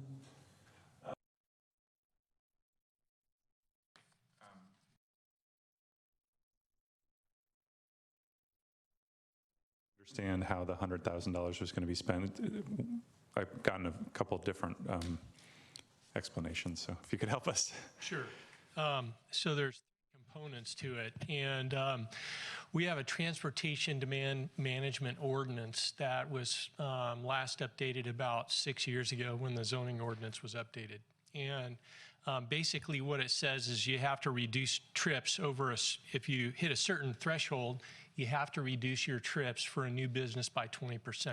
And there's a menu of things that you need to do. So that part of the reason that we're asking for $100,000 is to update our transportation demand management ordinance and bring it up to current standards and best practices. But there's a couple of other components to it. One would be one of the city council strategic plan items was to look at how small business can do TDM, which is not currently in our ordinance. And I think that I'm trying to remember the third one, but those are essentially the key things that we'd be. Oh, and the third thing I did remember. Yeah. Oh, thank you. Is a transportation management agency and setting up a transportation management agency. And what that is as we foresee a lot of new jobs coming into our community with some of these larger development projects, what I think would be a good planning tool to look for the city of San Carlos is setting up a situation where these businesses would all contribute to some kind of a demand management or a transportation management agency that they would run, and where they would fund shuttle services that they would all share. So it consolidates shuttle services between all the key businesses in our community. And takes traffic off of our roadway system. And to set one of these things up is fairly complex, and also requires administration and things like that. And so all told, for all that whole menu of things, we anticipate that it'd be about $100,000, and we did check with a number of different consultants to find out what they thought it would cost. So that's the kind of cost that we were given. Great. Thanks for the explanation. And just one follow-up question, which is, you know, in the last couple of years, we've taken the approach really of working with existing agencies. So with SamTrans for Line 61, with the TA and Commute.org for the San Carlos commuter shuttle. What I'm wondering here is, you know, this is, you're saying, hey, it's $100,000, but we're going to create a whole new agency, and that feels like, hey, that's going to create ongoing expenses for the city, and we haven't really discussed that as a policy point of view. So, how should I think about it? Is this a policy question? Should we create a transit agency to do shuttles for the city that's being put into the budget as a appropriation request, or? This is more of a study, so we would come to you with the idea of how it would operate.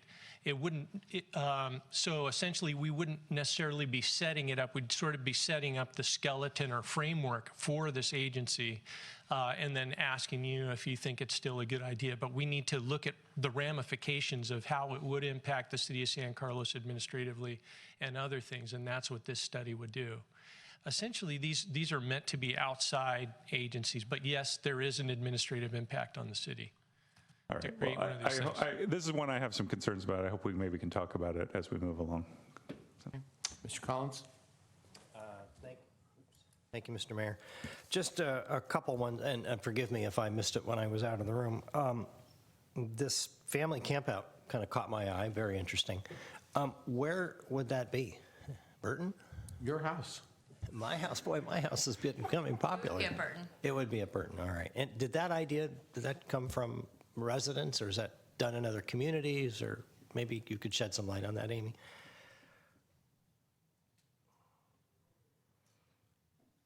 Good evening. It is done in other communities. It has successfully been implemented in Burlingame, San Mateo, and then there's a few other communities that are starting it this summer, where families can just pack up for a night, go to their neighborhood park. Activities are planned with recreation staff, a barbecue dinner is provided, pancake breakfast, and then just field games, activities, and then a chance just for families to hang out with other families. Fees would be collected to offset the cost. And yeah. Will they have porta potties? Porta potties in the youth center bathrooms. Okay. It's like glamping. Excuse me. All right, I just have one other question. I noticed that we're also spending $5,500 for a summer intern. Are we paying that summer intern? I thought internships were unpaid, and if they're unpaid, what's the $5,500 for? Councilmember Collins, we've been, over the years, we've been paying for interns. Actually, I take that back. When I first got here, we had had a couple of high school interns that came our way, and that was sponsored through the Metropolitan Transportation Commission. In the last couple of years, we've needed some more, I'll say, higher level help, and so we've been looking to provide that by paying for part-time interns. And in this particular case, we've not ever had it formally in the budget. We've sort of, you know, Rebecca's always helped us kind of scrape together as much as we'd needed, but we felt like this is something we do now on a regular basis, so we'd like to have the opportunity to have that program be funded going forward. Thank you. Speaking as a former college intern, Councilmember Collins, I was paid. Good to know. Okay. Rebecca, want to proceed? Sorry. Cough's over him. I'm going to trip. Okay, so moving to the wastewater fund or the sewer fund, funding in the amount of $4,500 to upgrade the other public works supervisor to an assistant public works superintendent. So we talked about the public works supervisor in the general fund. This is the one that primarily focuses on sewer. The position would be reclassed to an assistant public works superintendent, and they would work very closely with the superintendent to establish policies and procedures throughout the maintenance division. Funding in the amount of $7,000 for uniform cleaning services. We need to increase the cost as the costs for cleaning have increased on our end. and additional funding for capital project expenses. More detail can be found on pages 187 and 88 in your budget book, but these projects do include additional funding for the sewer system CCTV inspection, sewer lateral replacements, and sewer system root foaming. So that is the sewer fund. Any questions on wastewater? One quick one. Go ahead. Thank you, Mr. Mayor. It's not a significant amount of money, but just from a conceptual point of view, I'd like to understand what's the nature of the job duties that have changed that we see the argument for upgrading the public works supervisor to an assistant public works superintendent.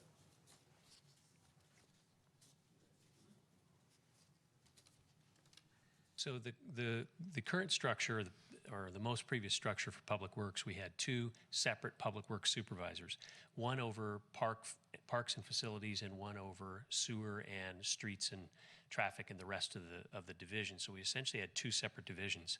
So with a reclassification and creation of a Public Works superintendent over the entire maintenance division, that's now both the parks, facilities, and all the other functions. The assistant superintendent needs to have kind of a similar view. That is, he's got to be able to work across all those program divisions to a certain level to assist the superintendent to be able to accomplish those tasks.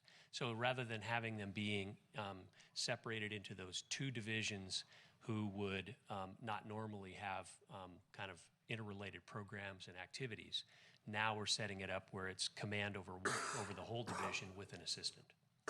Or let's see if I understand that. So another way, I think, of describing that is that we are creating two new positions whose scope of authority, scope of responsibility are each broader than they were before, and that's what's driving the need to upgrade the positions in both cases. That's correct. And that gets back to the argument on the original one in the general fund category, where we were saying that was the structure that had been used years ago, and we tried sort of another approach for a while and found it didn't work as well. That's correct. Okay, thank you. Okay.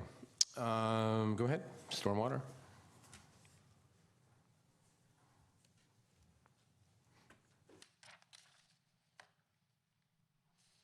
So in the Stormwater Fund, there's only one change, and that's to increase funding in the amount of $128,000 to maintain the newly installed trash capture devices, as well as other operating expenses to comply with the Municipal Regional Permit for Stormwater, or MRP 2.0. This new expense is fully funded by the litter control fee revenue, which is a 2% charge on the monthly gross revenues collected through the garbage rates. Any question? Okay. Capital Fund 25.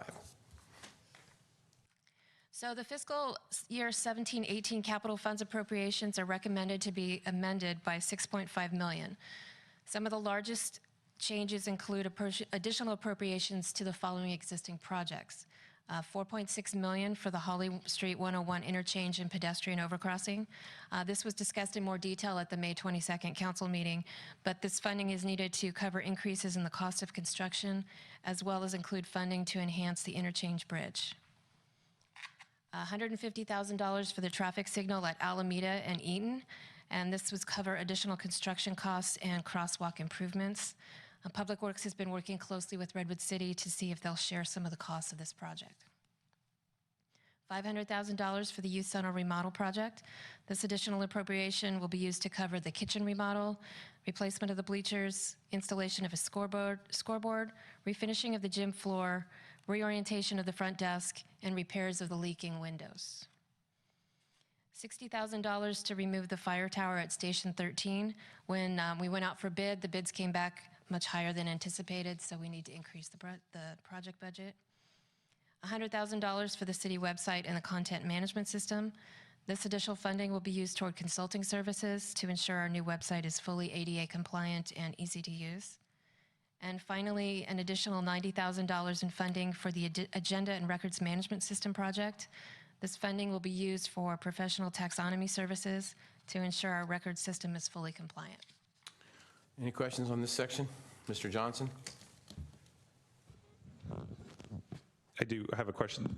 There's a whole series of other Fund 25. Are we going to, you want to just do it a page by page? Yeah, or? the next one I'll do, the new projects is 2 pages. This is just additional appropriations. Okay, just one clarification here that I clarified with Jeff earlier today. The $100,000 for the city website, we just appropriated $180,000 for the city website for a contractor. They're going to make sure that it's ADA compliant. My conversation with Jeff, just to clarify, is that this $100,000 is essentially website contingency fund. That's correct. Okay, thanks. Okay, Mr. Olbert.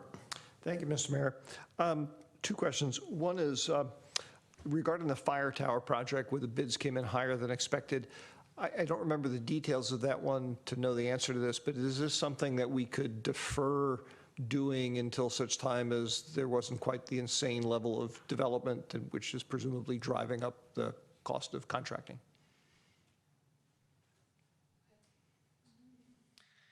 We've actually bid it twice, and they were both well over the engineer's estimate. So what we've determined is that it's not just the insane level of contract bidding that's going on right now, the kind of lack of reasonable bids. It's that this work is more involved than we initially had thought. So in order to satisfy our building officials' desire to get this structure torn down, we felt like we needed to come back and ask for the additional money that's kind of more based on the bids that we received in order to be able to get the work done. Okay, thank you. The Holly Street US 101 interchange project, I recall from discussions I had with Jeff that we are currently proposing, or buried in the budget someplace, we're proposing earmarking $3 million of the $6 million that we hope to get from PG&E to help fund that project. I guess I had mentally made a mistake in thinking that meant that the incremental cost was down to about $3 million, but I just want to confirm it looks here like we're saying we actually need 4.6 in order to additional, which admittedly is less than the, I think, 10 million you showed us the other day. Yes, and we still have in play the possibility that the project will be reconsidered for funding in the active transportation program. We've been given a green light to resubmit that project for what is additional money coming to that program through the passage of SB1. So we are very hopeful that that may be another 3 to 4 million. And all the way along, we'll reduce our need. We will also be meeting with the Transportation Authority staff in the next couple of weeks to talk about the idea that we would potentially be able to gain some additional highway program funds for the project as well. So we're trying to whittle it down as best we can at this point. And the $4.6 million number here, as regards those admittedly still speculative, or not speculative, but we're trying to apply for them type additional sources of funding, what does it contemplate? In other words, is it, if we authorize the 4.6 million, it doesn't matter whether or not these other things come together, or we're authorizing 4.6 and we have to get so many additional millions from other places, or you're going to be coming back asking us for more than 4.6?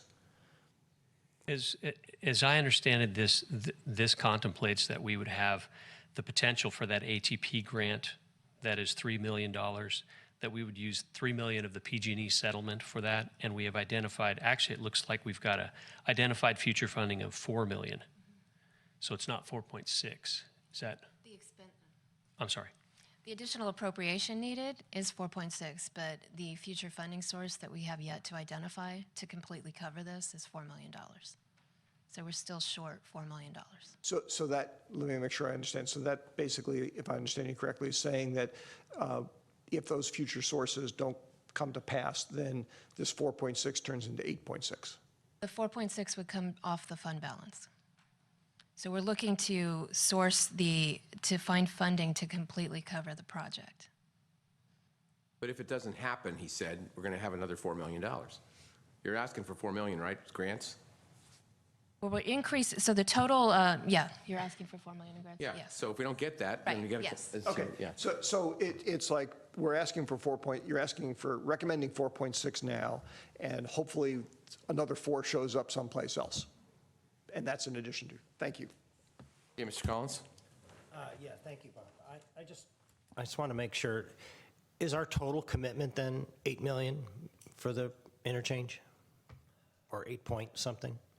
The total expenditure budget for this interchange is $26 million. But I mean, our portion of it, we're not funding 26 million.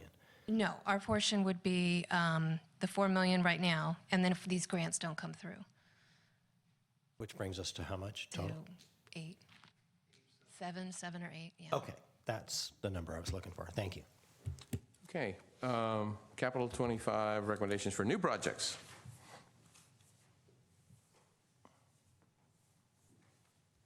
Okay, so we have several new projects that have been proposed.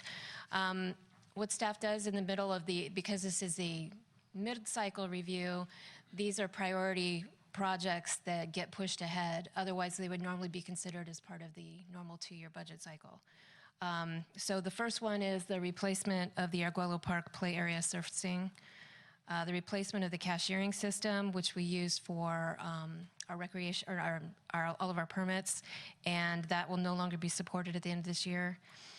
Installation of dust control at the City Hall Dog Park to help control the amount of dust blowing on adjacent properties. The repair of the irrigation systems in the downtown hanging baskets. The replacement of the fuel station at the courtyard, which is approximately 25 years old and the card readers don't work anymore. Pedestrian crossings at the intersection of Arroyo and Cedar and the Hemlock and Orange Avenue pathways.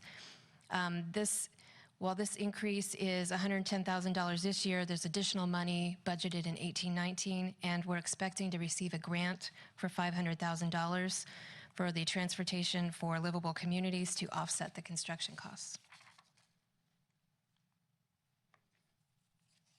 Other new projects include the installation of a guardrail at 7 Winding Way to improve the safety along Torino Drive. Funding to upgrade the permit management system. This cost will be offset from amounts collected from the technology replacement fee that you approved at the last City Council meeting. Installation of a new curb and gutter between Arroyo and Britton Avenue, as well as new trees and irrigation. The city received $150,000 from the Transit Village to fully cover the cost of this construction. Funding for a new traffic study and general plan environmental impact report amendment to account for new baseline traffic counts and to incorporate future growth based on the 2030 general plan build-out. The purchase of a brush chipper for the maintenance staff to use for routine maintenance. And finally, funding to conduct site surveys of Williams and Clark plazas to propose new parking plaza configurations to maximize space. Okay, Mr. Johnson? Thank you. I've got 2 for Amy and 1 for Jay. The first one I wanted to ask about the dog park dust control. I think $100,000 for dust control is more than we spent on creating the park to begin with. Is this a one and done, or is this something that's got to be switched out every year? Or can you tell us a little bit about, and what alternatives did we look at? It just seems like an expensive price for dust control. So this project does include excavating about 4 to 6 inches of the current grounding material, replacing with new decomposed granite, and then the Durasoil dust stabilizer product on top. Dust is one of the bigger issues we have at the dog park. And in speaking with other agencies that have dog parks that have the dust issue, this product seems to work. So is this essentially like a resurfacing the entire surface of the area? Yes, and I can, if Lou wants to come up. Okay. Is it annual or is it one time? That was also part of the question. So it is a one-time application, and it is Thanks, Lou. Thank you. it is reworkable. Once we apply the solution, it is reworkable, so we can rework it. You don't have to apply it every year. From time to time, we will have to do another application. It's depending on how much the dogs are going to kind of disturb it. We suggested to go down 4 inches. I haven't made the final decision on that. We may go 6 inches down so that it holds more of the solution. Okay, thanks. And then, Amy, this one, hopefully you're familiar with. So when we talked about the budget a year ago, we got a bunch of emails from folks around Chilton Park. And I talked to them, and what I understood was that there was about $70,000 for master planning for Chilton Park. I remember some conversations that, hey, we didn't want to do anything to Chilton Park when the drought was happening because we didn't want to do any additional irrigation. We didn't want to put in any trees. Is that something that you would be comfortable bringing forward into this budget cycle, starting the planning process for Chilton Park, or kind of where does that stand with you guys? And why did you not decide to bring it up now that the drought has kind of been resolved? We looked to the highest priority items in the mid-year cycle, so this being the mid-year budget. That wasn't one of the high priority safety concerns, similar to Arguello Park, the playground surfacing. With that said, and when we were preparing our mid-year budget, the drought conditions were still in effect. The drought had not been lifted yet. So with that said, it is a park that's on our radar for improvements if that wants to be funded this year. Deferring to my public works, and I mean, is that we could start, yeah, this year. Great. And then one quick question for Jay. The $60,000 for the reconfiguration of the parking plaza. Oh, that's Al. Okay. Is this a study, or do we know what we're going to do? And really my question was, presumably we're doing this because we think we can get more parking spots out of these plazas, and how many spots are we going to get? That's a great question. All right, so the purpose of reconfiguring the parking plazas is in our parking study, which I believe we're going to bring forward to City Council for consideration in August or September, sometime this fall. But really the thought here was to do site surveys. We don't have to scale plans of all of our parking plazas, which makes projections about reconfiguration sort of difficult, demonstrating easements and other constraints on our parking plaza. So we did one actually for the South Plaza behind Bianchini's, and we're able to work with an architect to determine that we could probably reconfigure that lot and keep or increase the number of parking spaces there. So the thought being that if we look at our other parking plazas, there could be opportunities to gain a couple of spots, or at the very least, look for areas where we could add bike parking or long-term bike storage for employees in the downtown, or potentially better pedestrian access and safety and things like that within the parking plaza. So just sort of taking a deep dive and look at not just the site surveying, but potentially redesigning them. Okay, thanks. Okay, Mr. Olbert. Thank you, Mr. Mayor. Quick question about parks. So I think this is probably an Amy question. Is anything in this mid-budget cycle update for North Crestview? And if so, what is it? We don't have any funding requests for North Crestview. At this time, we have held off on beginning the design, on searching for a design consultant, primarily due to the staff turnover in Public Works. So Jay and I have had conversations about, now that new staff have come on board, is to begin that in the coming months. Okay, and it sounds like you made the comment in the answer one of Cameron's questions, that your focus had been on sort of safety and higher priority things for a mid-cycle. Correct, for mid-cycle. That's fine. This other question is for Al's area. We periodically are still getting complaints from people, we being the dais, I mean, about the parking in downtown, the downtown area because of the Wheeler Plaza construction. So I'd be interested in what, if any, consideration was given to trying to perhaps apply some additional funding on a one-off basis for this next year to try and alleviate some of the concerns we've been hearing about.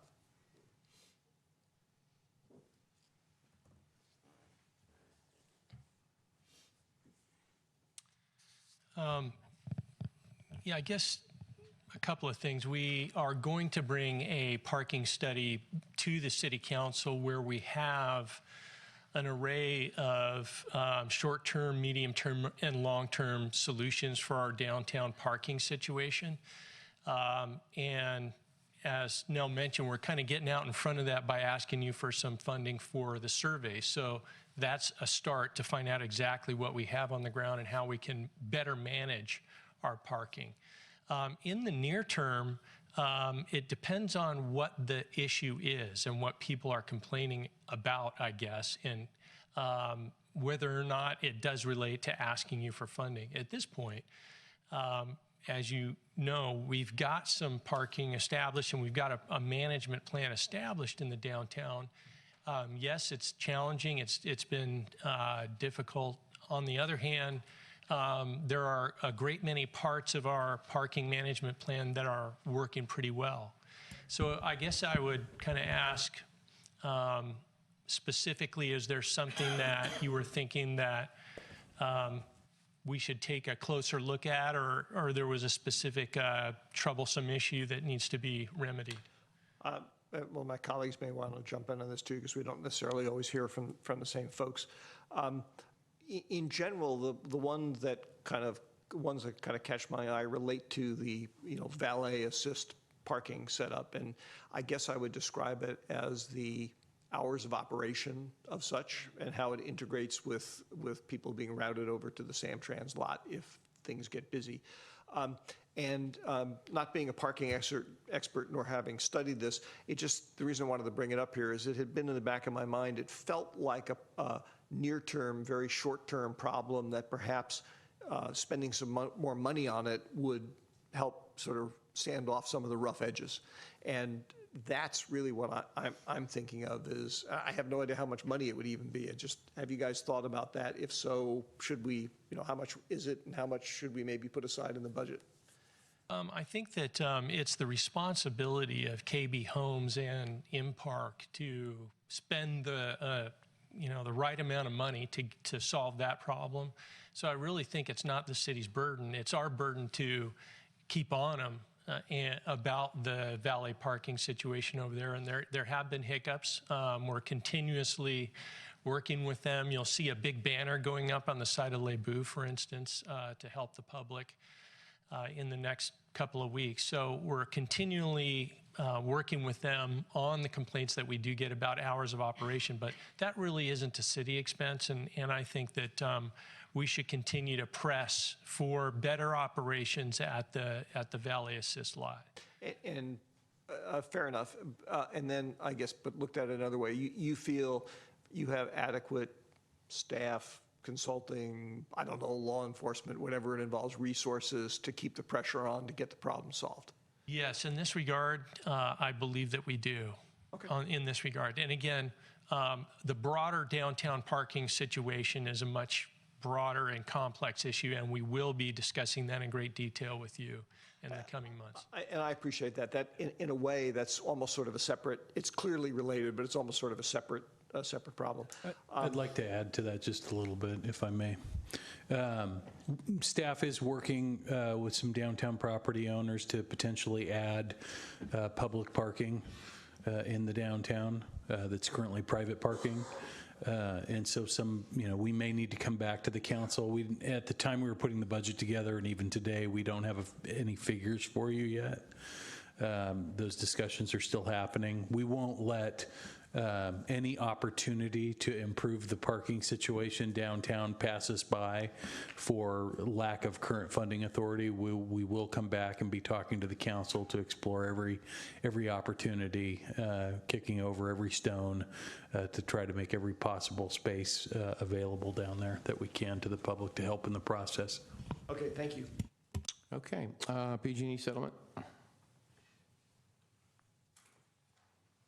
Yes, so also incorporated into the proposed budget is the settlement agreement with PG&E related to the CPUC's investigation into illegal communications. The total amount projected to be paid to the city is $6 million. Although funding won't be received until next January, at the May 22nd council meeting, council discussed how this settlement should be allocated.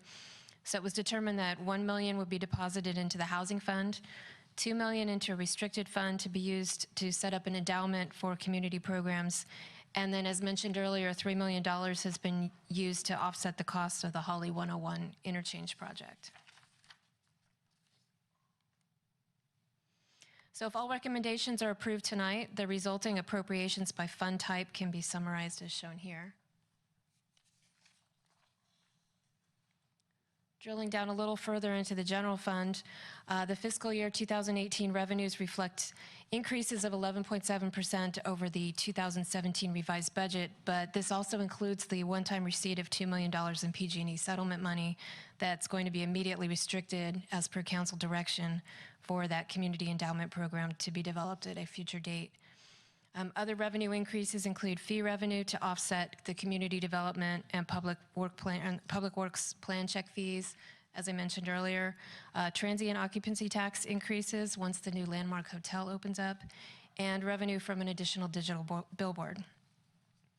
Overall salaries and benefits budget for 2018 is 5% higher than 2017, primarily due to the increases in CalPERS retirement rates, medical increases, and the proposed position upgrades that we've discussed previously. Operating expenditures are budgeted to increase close to 4% over 2017 budget due to increases related to public safety contracts, operating expenses related to facilities maintenance, and all of the proposed program enhancements discussed. So the total recommended general fund budget summary is shown here, and you can see we have a small surplus.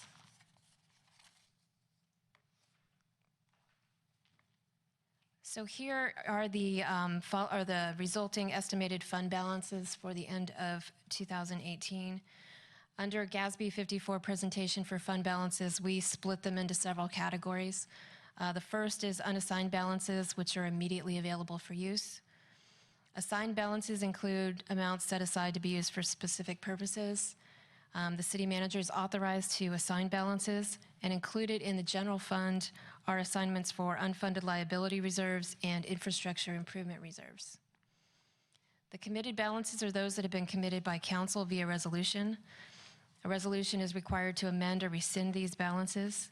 In the general fund, these include revenues for economic uncertainty, the Strategic Property Acquisition Reserve, and we've also added in the PG&E $2 million settlement that will be set aside for future council discussion and direction. Non-spendable fund balances or restricted are amounts restricted by external parties or contracts, and these include prepaid balances and grants that are subject to certain restrictions. So as discussed at the council mini retreat, once the audit is complete and the numbers are final, we're going to bring back a separate agenda item to discuss these reserves in more detail. So looking ahead, there's still threats to our budget, uncertainties with PERS retirement increases and funding formulas. They seem to be looking at that every couple of years, which create increases for us.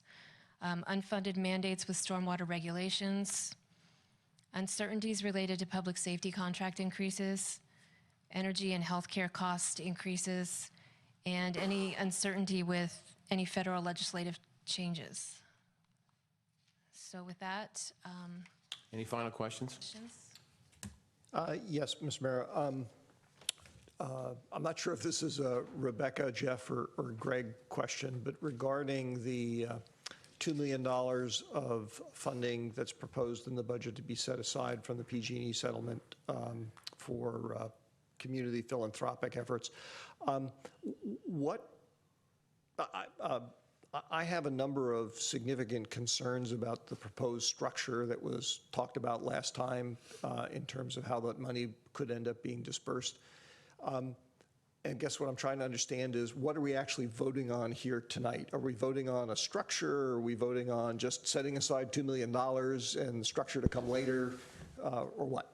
So tonight, you would simply be voting to set aside that money for the purpose of a community foundation, assuming that the council can reach agreement on forming one, and those votes obviously would come later. So right now, it's really just putting money in a piggy bank, setting it aside. Okay, and when you, is it focused on, it would have to go through the route of some kind of foundation, as opposed to, I tend to think of it as it's money set aside for philanthropic investment in the community, which is a little different than saying we're going to do it through a particular foundation, which is almost a particular vehicle.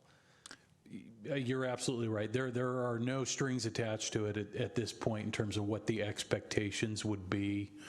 The detail involved in what the community foundation looks like would all come later. And we could call it, Fund X, for lack of a better term, as long as we understand that we're setting aside that money so that it's available should the council choose to create such an endowment. Okay, thank you. Mr. Johnson? Could you go back to the general fund operating budget summary? Yeah, so I just wanted to note that we see about a little less than 7% increase in revenue and about a 11% increase in salaries and benefits. And I'm interested from you and Jeff's perspective, How do you feel about that? I mean, just at a very high strategic level, are our salary and benefits kind of outpacing revenue, and is it something that we should be concerned about? PERS. Right? Yeah, it's always something. It's something I've been concerned about my entire career. You know, I think the council's heard me talk about this many times in private as we're getting ready. This is one of our greatest concerns, Rebecca and I, and something that many of our decisions that we make in the city are run through this particular filter. You know, in different years, the different drivers and salary and benefit increases or revenue increases are more or less concerning. Right now, they're starting to become a little bit more concerning. Now, you know, I would remind you that our revenue projections are conservative and that there's a lot of potential new revenue coming online that could help offset that, which is all very good news. But the factors that continue to really drive our salaries and benefits aren't so much the decisions being made by the council as part of contracts with our represented employees or the salary and benefit resolutions for our unrepresented employees. I think over the years, the council's done a very good job in defining what benefits we're comfortable providing in a reasonable way to our employees, as well as any cost of living adjustments, as we'll see later on tonight. It's those medical benefits and it's those PERS benefits that are really beyond our control at this point, particularly the PERS benefits that, and they're very large numbers within our budget that are very nervous making for us. And there are still some other shoes left to drop related to that. You know, we're seeing, you know, I don't mean in any way, shape, or form to pick on the sheriff's contract because it's been incredibly cost effective for us, as well as providing some really great service increase options for the community and public safety. But we're seeing our biggest increase in that contract this year, in no small part related to these exact issues. I think next year and the year beyond that, we'll see some even bigger increases in our fire contract, and they'll be directly related to medical and PERS increases as well. So, you know, I appreciate the fact that this is very much on the council's radar because it's very much on our radar, and we have to think carefully. So I think right now, I mean, I'm still looking at these numbers. I'm cautiously optimistic when you take the whole picture in that we're on solid financial footing from an operating budget perspective. Certainly, as you saw in our fund balance, you know, we're very healthy from a cash fund point of view, but that's just one picture, and the operating budget is another. You know, so again, I'm cautiously optimistic that we're in good shape. Just add as well that this column is the projections for the end of this year, so there's some salary savings in there as well. So it's not budget to budget, it's projected to budget. Mr. Collins? Yeah, just one general comment. Being in the business of health insurance, medical inflation is usually multiples of the CPI. So that's one of the reasons that these things go up, is because medical inflation always seems to be higher and much higher than the general inflation rate. The only comments I had is that most of the questions that I was able to ask this afternoon, so that's why I didn't have to ask any. Anyone from the public wishing to speak on this item? Okay, so I'll entertain a motion.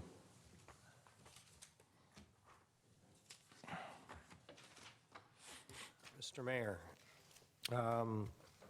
let's see, I move to adopt Resolution 2017-56, a resolution of the City Council of the City of San Carlos authorizing the adjustment of fiscal year 2017-18 general fund and non-general fund budgets.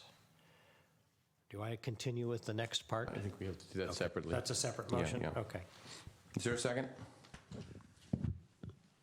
So I'll second. I wanted to have some discussion and see if Ron, if you'd be willing to make some adjustments. The main one that I was interested in was adding the Chilton Park master plan, which is about $70,000. And that's just knowing that the residents around Chilton Park have been waiting many years. I've talked to them my entire time I've been on the council about, hey, can we get some movement and start thinking about what we could do with that park. And it seemed like a reasonable time to do it now that the drought is over. So I don't know how you would feel about adding that if other members of the council would agree.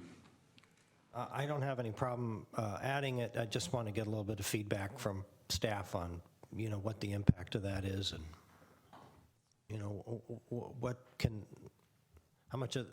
what's the budget for that area? I mean, can we accommodate it? So the amount that we've shown on our unfunded CIP list is $70,000 for the master planning process. I anticipate we would be able to do a similar process that we did for North Crestview Park, and that would be putting out an RFP, bringing on a consultant to help us with that process. So it's something I think we could get started in this next fiscal year and plan that the process would take us through in time for the budget next year in order to be able to say, pull the rest of the unfunded money that's on the list into it for improvements or whatever the council would desire to do at that time. Well, I'm generally in support of it unless there's some other amendments that somebody wants to add to this. So the only other thing that I was going to suggest or say is, and this is just sort of general commentary about creating a San Carlos transportation agency, is that, we went through this this experience with the Downtown Business Association where we hired a consultant as part of the budget process, and we went through, a pretty significant expenditure, and then ultimately there wasn't a lot of support for it. And I think that sometimes the staff is proposing projects in the budget to do, significant consulting study to determine if we want to do something. And I sometimes whether we should just have the discussion up front as to something that, do we want to do it? I just don't know what the argument for having our own transportation agency is when there are lots of other transportation agencies in the county that do that kind of thing. And I guess it's not so much the money, although the money is significant. It's just more like we're kind of putting money towards something we haven't decided if it's kind of the right strategy to take. So I don't know if others have before the horse type of thing. That's my perspective, given that our most effective things we've done with transportation has been with partnering with other agencies, and I'm not sure that we want to be in the business of coordinating shuttles within the city. But I could be convinced otherwise. I just feel like we haven't had a conversation about it, and so I'm wondering why we would spend money now for something that I'm a little skeptical that it's the right path for us. If I can make a suggestion, we could tonight take that money out if it makes the council feel more comfortable and schedule a study session for early fall just to talk about the issue a little bit more in general. And if the council's comfortable at that time and giving direction, we could come back with an item to add the money back into the budget after that. That would be my preference, and ideally we'd couple it with sort of a review of the San Carlos commuter shuttle, because my sense is that net maybe hasn't gotten the ridership yet that we want it to get. So I just feel like we're out there with a few experiments, but let's see how it's going and propose where we want to go rather than just sort of jumping in whole hog and creating an agency. Mr. Olbert, what do you think? Don't have an opinion. Okay, Mr. Collins? Well, I was just going to ask who else had any opinions on it, including you, now that we know that. We know Mark's opinion. If you don't have an issue with it, I don't either. Good. Let's Perfectly take it out happy then. to adjust Take it the out and do a motion. study session. Is that okay? I'm good with that. All right, and you want to add the Chilton one? Yes. Mr. Olbert? I'm not asking for a vote, I'm just asking for an opinion or a comment. Okay. All right, so there's a motion on the floor to adopt the resolution, except we're adding up to $70,000 for a study of Chilton Park, and it's been seconded, and taking out the amount for the transit, I'm sorry, what was the term? Transportation agency. Transit Authority, Transit Agency, whatever we're building. Okay. So that's the motion. Any other discussion on that? Yes, Mr. Mayor? Yes, sir. Just a brief comment. I'm actually going to be voting against the budget. Okay. And I want to make clear for the benefit of staff who's here that it has nothing to do, my opposition to it has nothing to do with the work that staff has done, which I think is excellent, as it always is. My opposition to it is really driven more by the fact that, as I've alluded to a number of times over the last year, I don't believe that we as a council have been giving adequate direction to staff on how we could improve the quality of life in San Carlos with all the resources we have building up. As you saw on the one slide that Rebecca put up, we're projected by the end of next year to have something on the order of $29 million in reserves in the general fund. Some of those are required to be used for certain things, but almost all of them are actually allocated there based on what the council chooses to allocate them to. And I dearly hope that by next year, when we're actually doing the in-depth budget process, our biannual budget process, that we will have a more in-depth discussion, hopefully involving the community as well, on what we can do to improve the quality of life in San Carlos today rather than 20 years from now. Okay. Call the question. Let's go. Councilmember Collins? Yes. Councilmember Johnson? Yes. Councilmember Olbert? No. And Mayor Grisilli? Yes. All right. Passes. Thank you. The second item is more of a, well, you explain it. It's basically. So the second item is to adopt the resolution establishing the GAN limit. This is part of our appropriations limit done every year now that we've made changes. So we are This is a technical issue. yeah, we're well below the calculated limit. Right. We always are. Any questions on this? Mr. Mayor?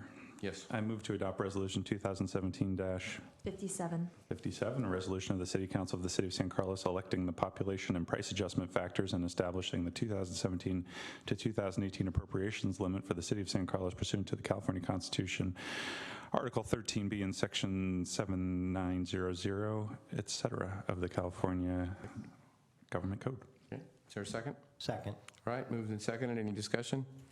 Hearing none. Roll call, please.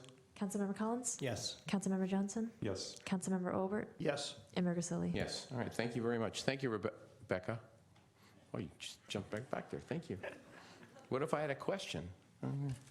All right, 10B, discussion of adopting a resolution appropriating $500,000 from the General Capital Fund 25 for the 2017 pavement rehabilitation project C9416-17, and if approved, authorizing the city manager to execute project change orders in the amount of $500,000 with G. Bortolato and Company, Inc., to resurface additional streets in the city of San Carlos. Good evening, Mr. Mayor. We don't have a formal presentation on this particular item tonight. This was an item that was brought up by a council member at our last meeting that we felt like would be appropriate to talk about tonight since we're adopting the budget, which we just did. The staff's position on this particular item is we're not recommending it for this year. We think it's a good idea to be investing more in the streets. We're hopeful based on a number of recent infrastructure changes that we'll actually be getting about $600,000 more in funding next year for street resurfacing through various sources. And if that does not materialize, we would likely be coming back and recommending to you next year to begin adding some general fund money to our street resurfacing program.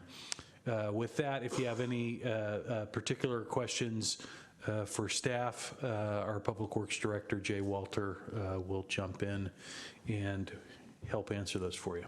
So my question would be, is there a, it's basically a money item then? I mean, yeah, it's a money item. That's why staff is recommending that you push it off to next year, because we hope to get some funds, and just $500,000 seems like an awful lot of money to spend this year. That's correct. We'd be spending $500,000 in general fund money this year that perhaps in the future we won't have to spend if this additional funding materializes, and it looks, pretty likely it will moving forward. Again, investing in our streets is a great idea, and certainly there's really no end to the need for investment in our streets.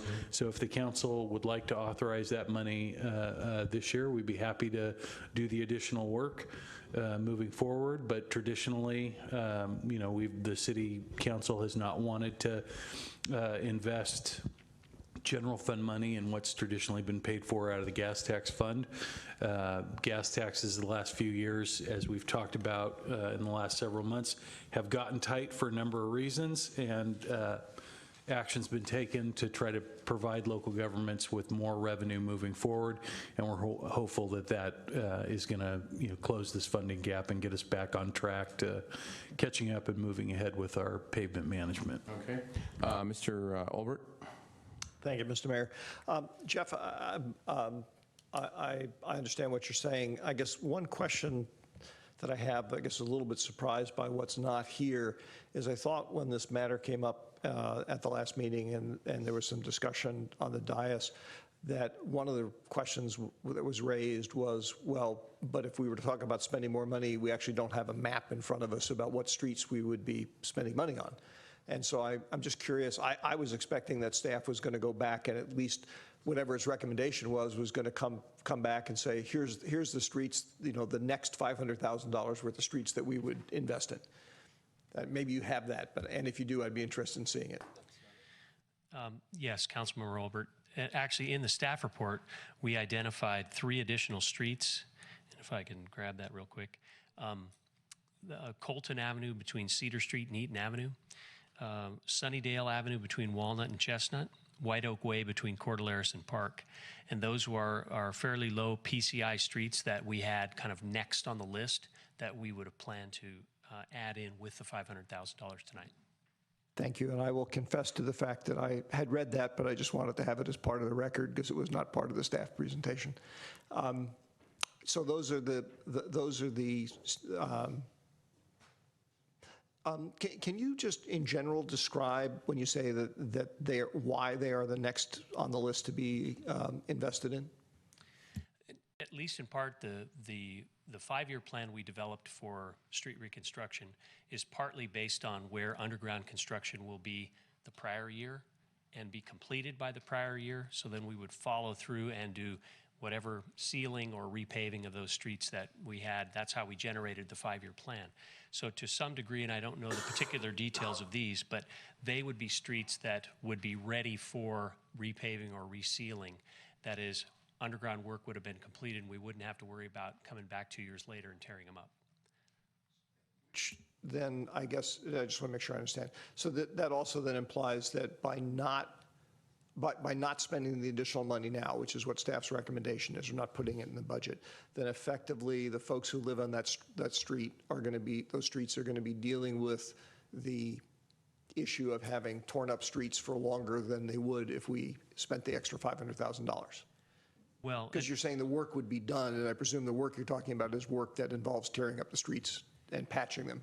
That's right. So the reason that we recommended these 3 streets is that they're ready to move forward. So these ones would not in the next 5 years be subject to underground construction, tearing up, or anything like that. So these ones would be, if we didn't go forward tonight, then these residents would simply more than likely be waiting 1 more year before the paving work would be done.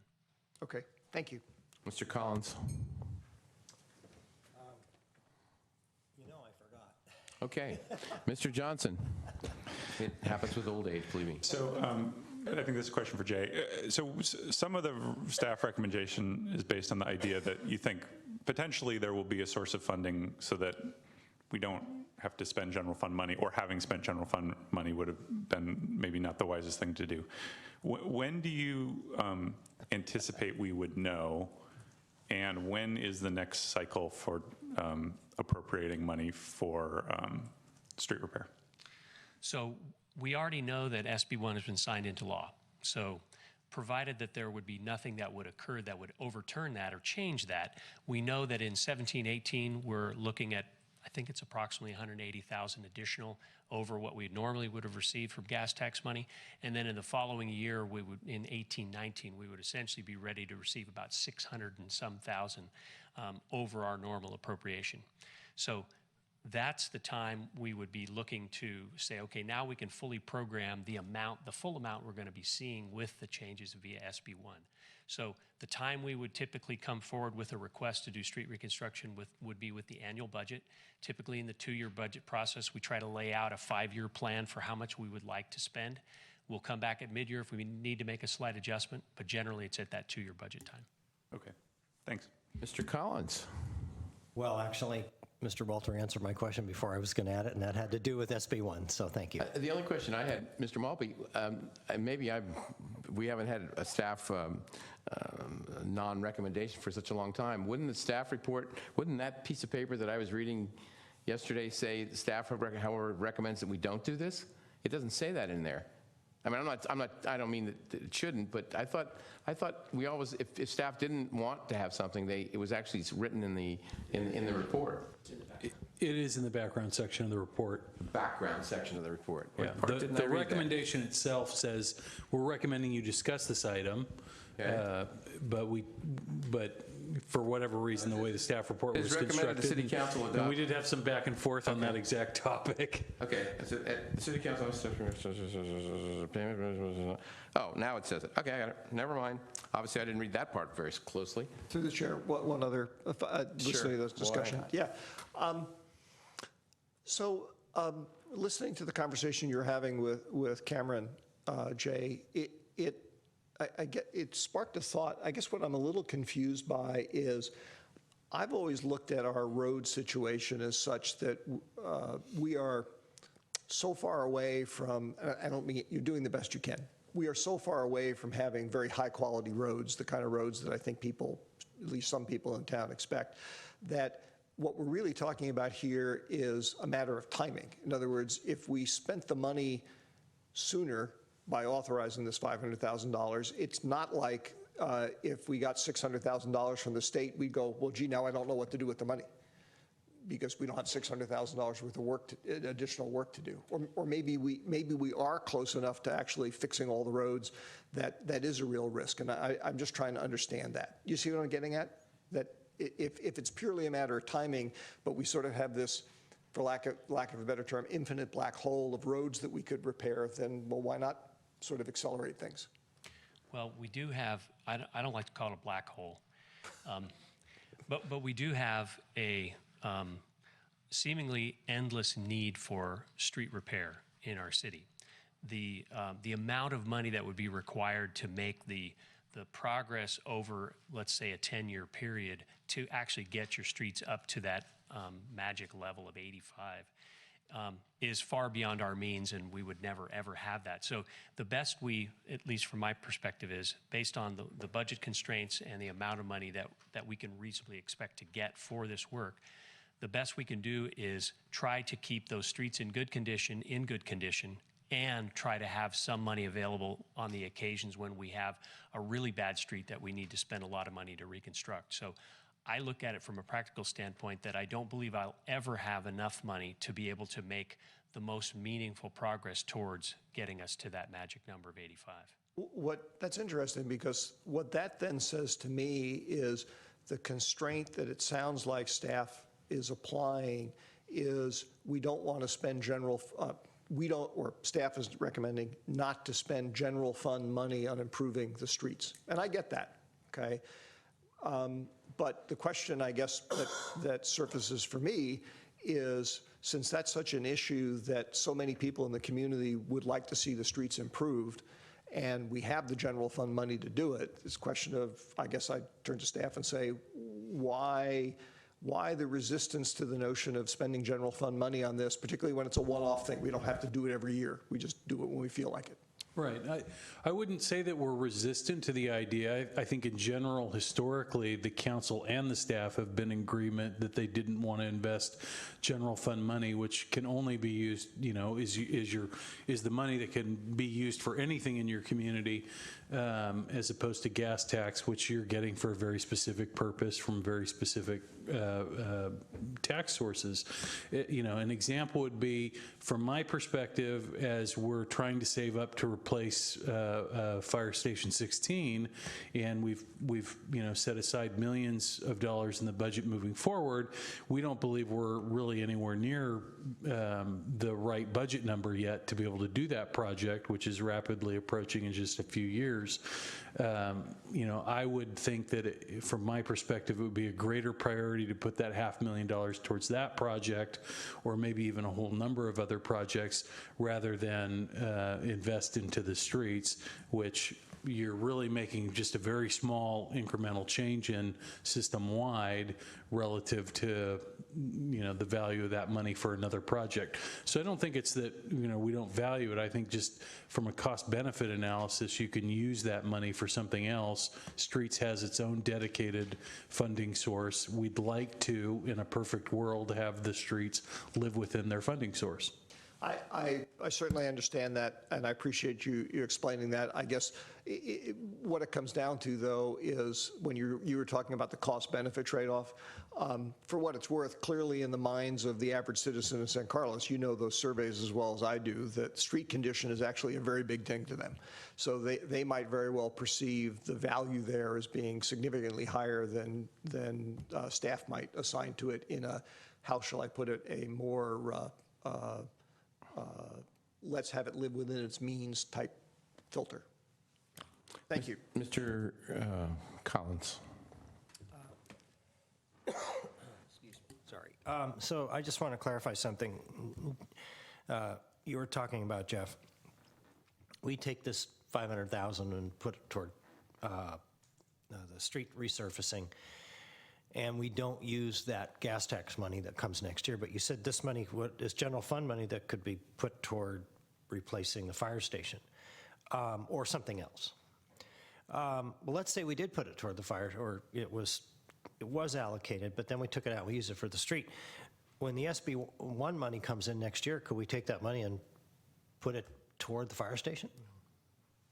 All right, so we would be locked into having that money for streets only, and we wouldn't have that money for the fire station. That's correct. The money that we use for the streets is restricted to those very specific types of street-related projects. That is what that money is for. That's all it can be used for. Your general fund money is the only money the city has that can be used for any project. You certainly can spend it on street projects, but it's the only money that you can spend on anything else. Okay, well, I think we had a good discussion on that, so I'll entertain a motion if someone wants to make it. Or not. If I don't hear anything, we're going to move on. Okay, I guess we're going to move on. Past 10B to, excuse me, I apologize. I should have asked if anyone from the public wishes to speak on this item. All right, seeing none, moving on to 10C. Again, I've got a PowerPoint. Crystal, can you bring that up?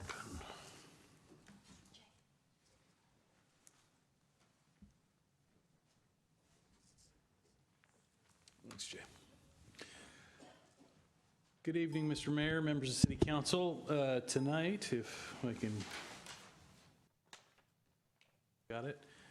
For your consideration is the new 2-year salary and benefit resolution for the management group.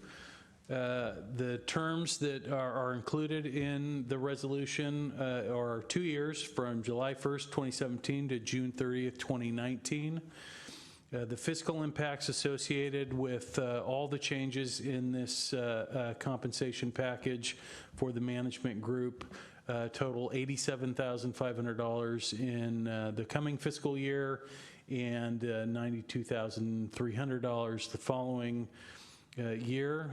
There are no budget adjustments that would be needed to provide this compensation package to the employees. The cost of living adjustments included in the salary and benefit resolution are 2% the first year, 2% the second year, which I will note is about 1.5% below the inflation indexes at the moment.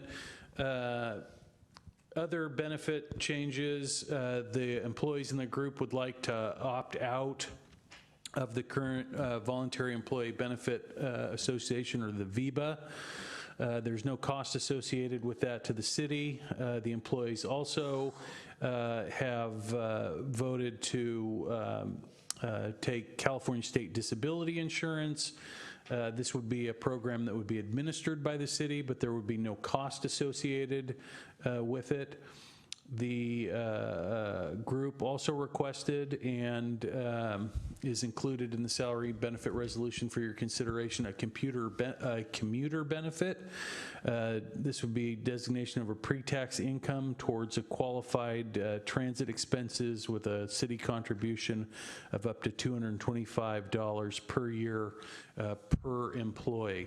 And I would also note for the record that the cost of living adjustment and other benefit changes, which I guess in this case really would just be SDI for myself and the commuter benefits,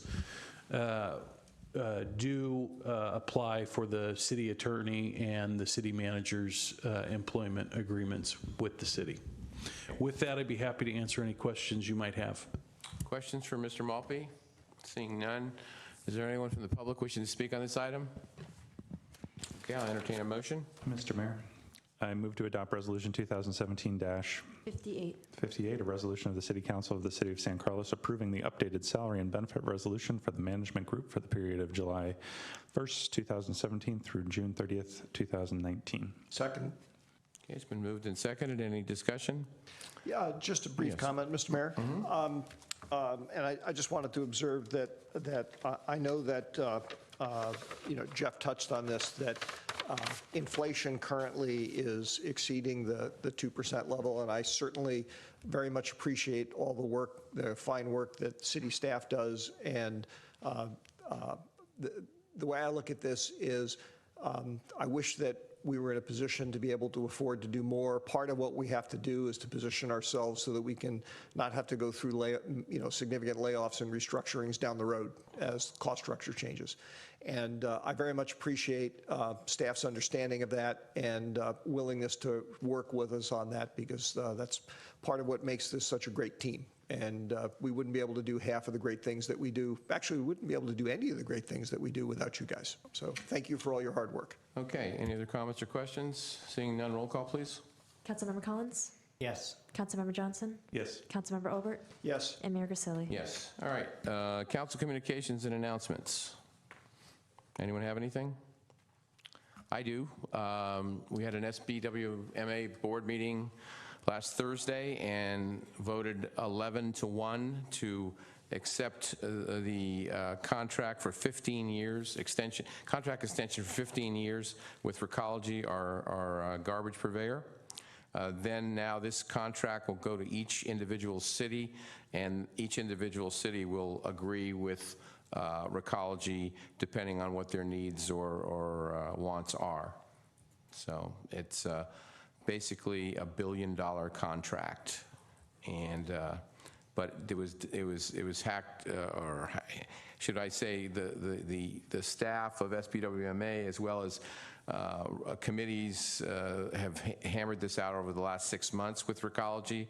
And in fact, at the last hour, we actually got another $1 million contribution from Recology to even make it a little bit better for the ratepayers. So I think it's quite a milestone, and I think that the service from Recology, I think everyone would agree, has been stellar, and it's going to be nice to know they're going to be with us for the next 15 years, and with a contract that I think is very user-friendly in so many ways. So that's the only comment I have. Any other comments from the board? Sure. Mr. Mayor, if I may just say thank you very much for ending the meeting before 10. I think I'll have time to get home and still have some birthday cake. It just depends if Mr. Maltby wants to speak a couple of hours. Mr. Maltby, do you have any comments? Happy birthday. Yeah, I do extensive. I plan on talking for the next hour at least. I'd like you to extend the meeting if you could at this point. Two quick things. One, just sort of building on your comments, Mayor Grisilli. We'll be bringing back the Recology contract in the fall for the council to begin to look at. There are a number of areas of the contract which the city could elect to modify or customize, so that'll be an item before you.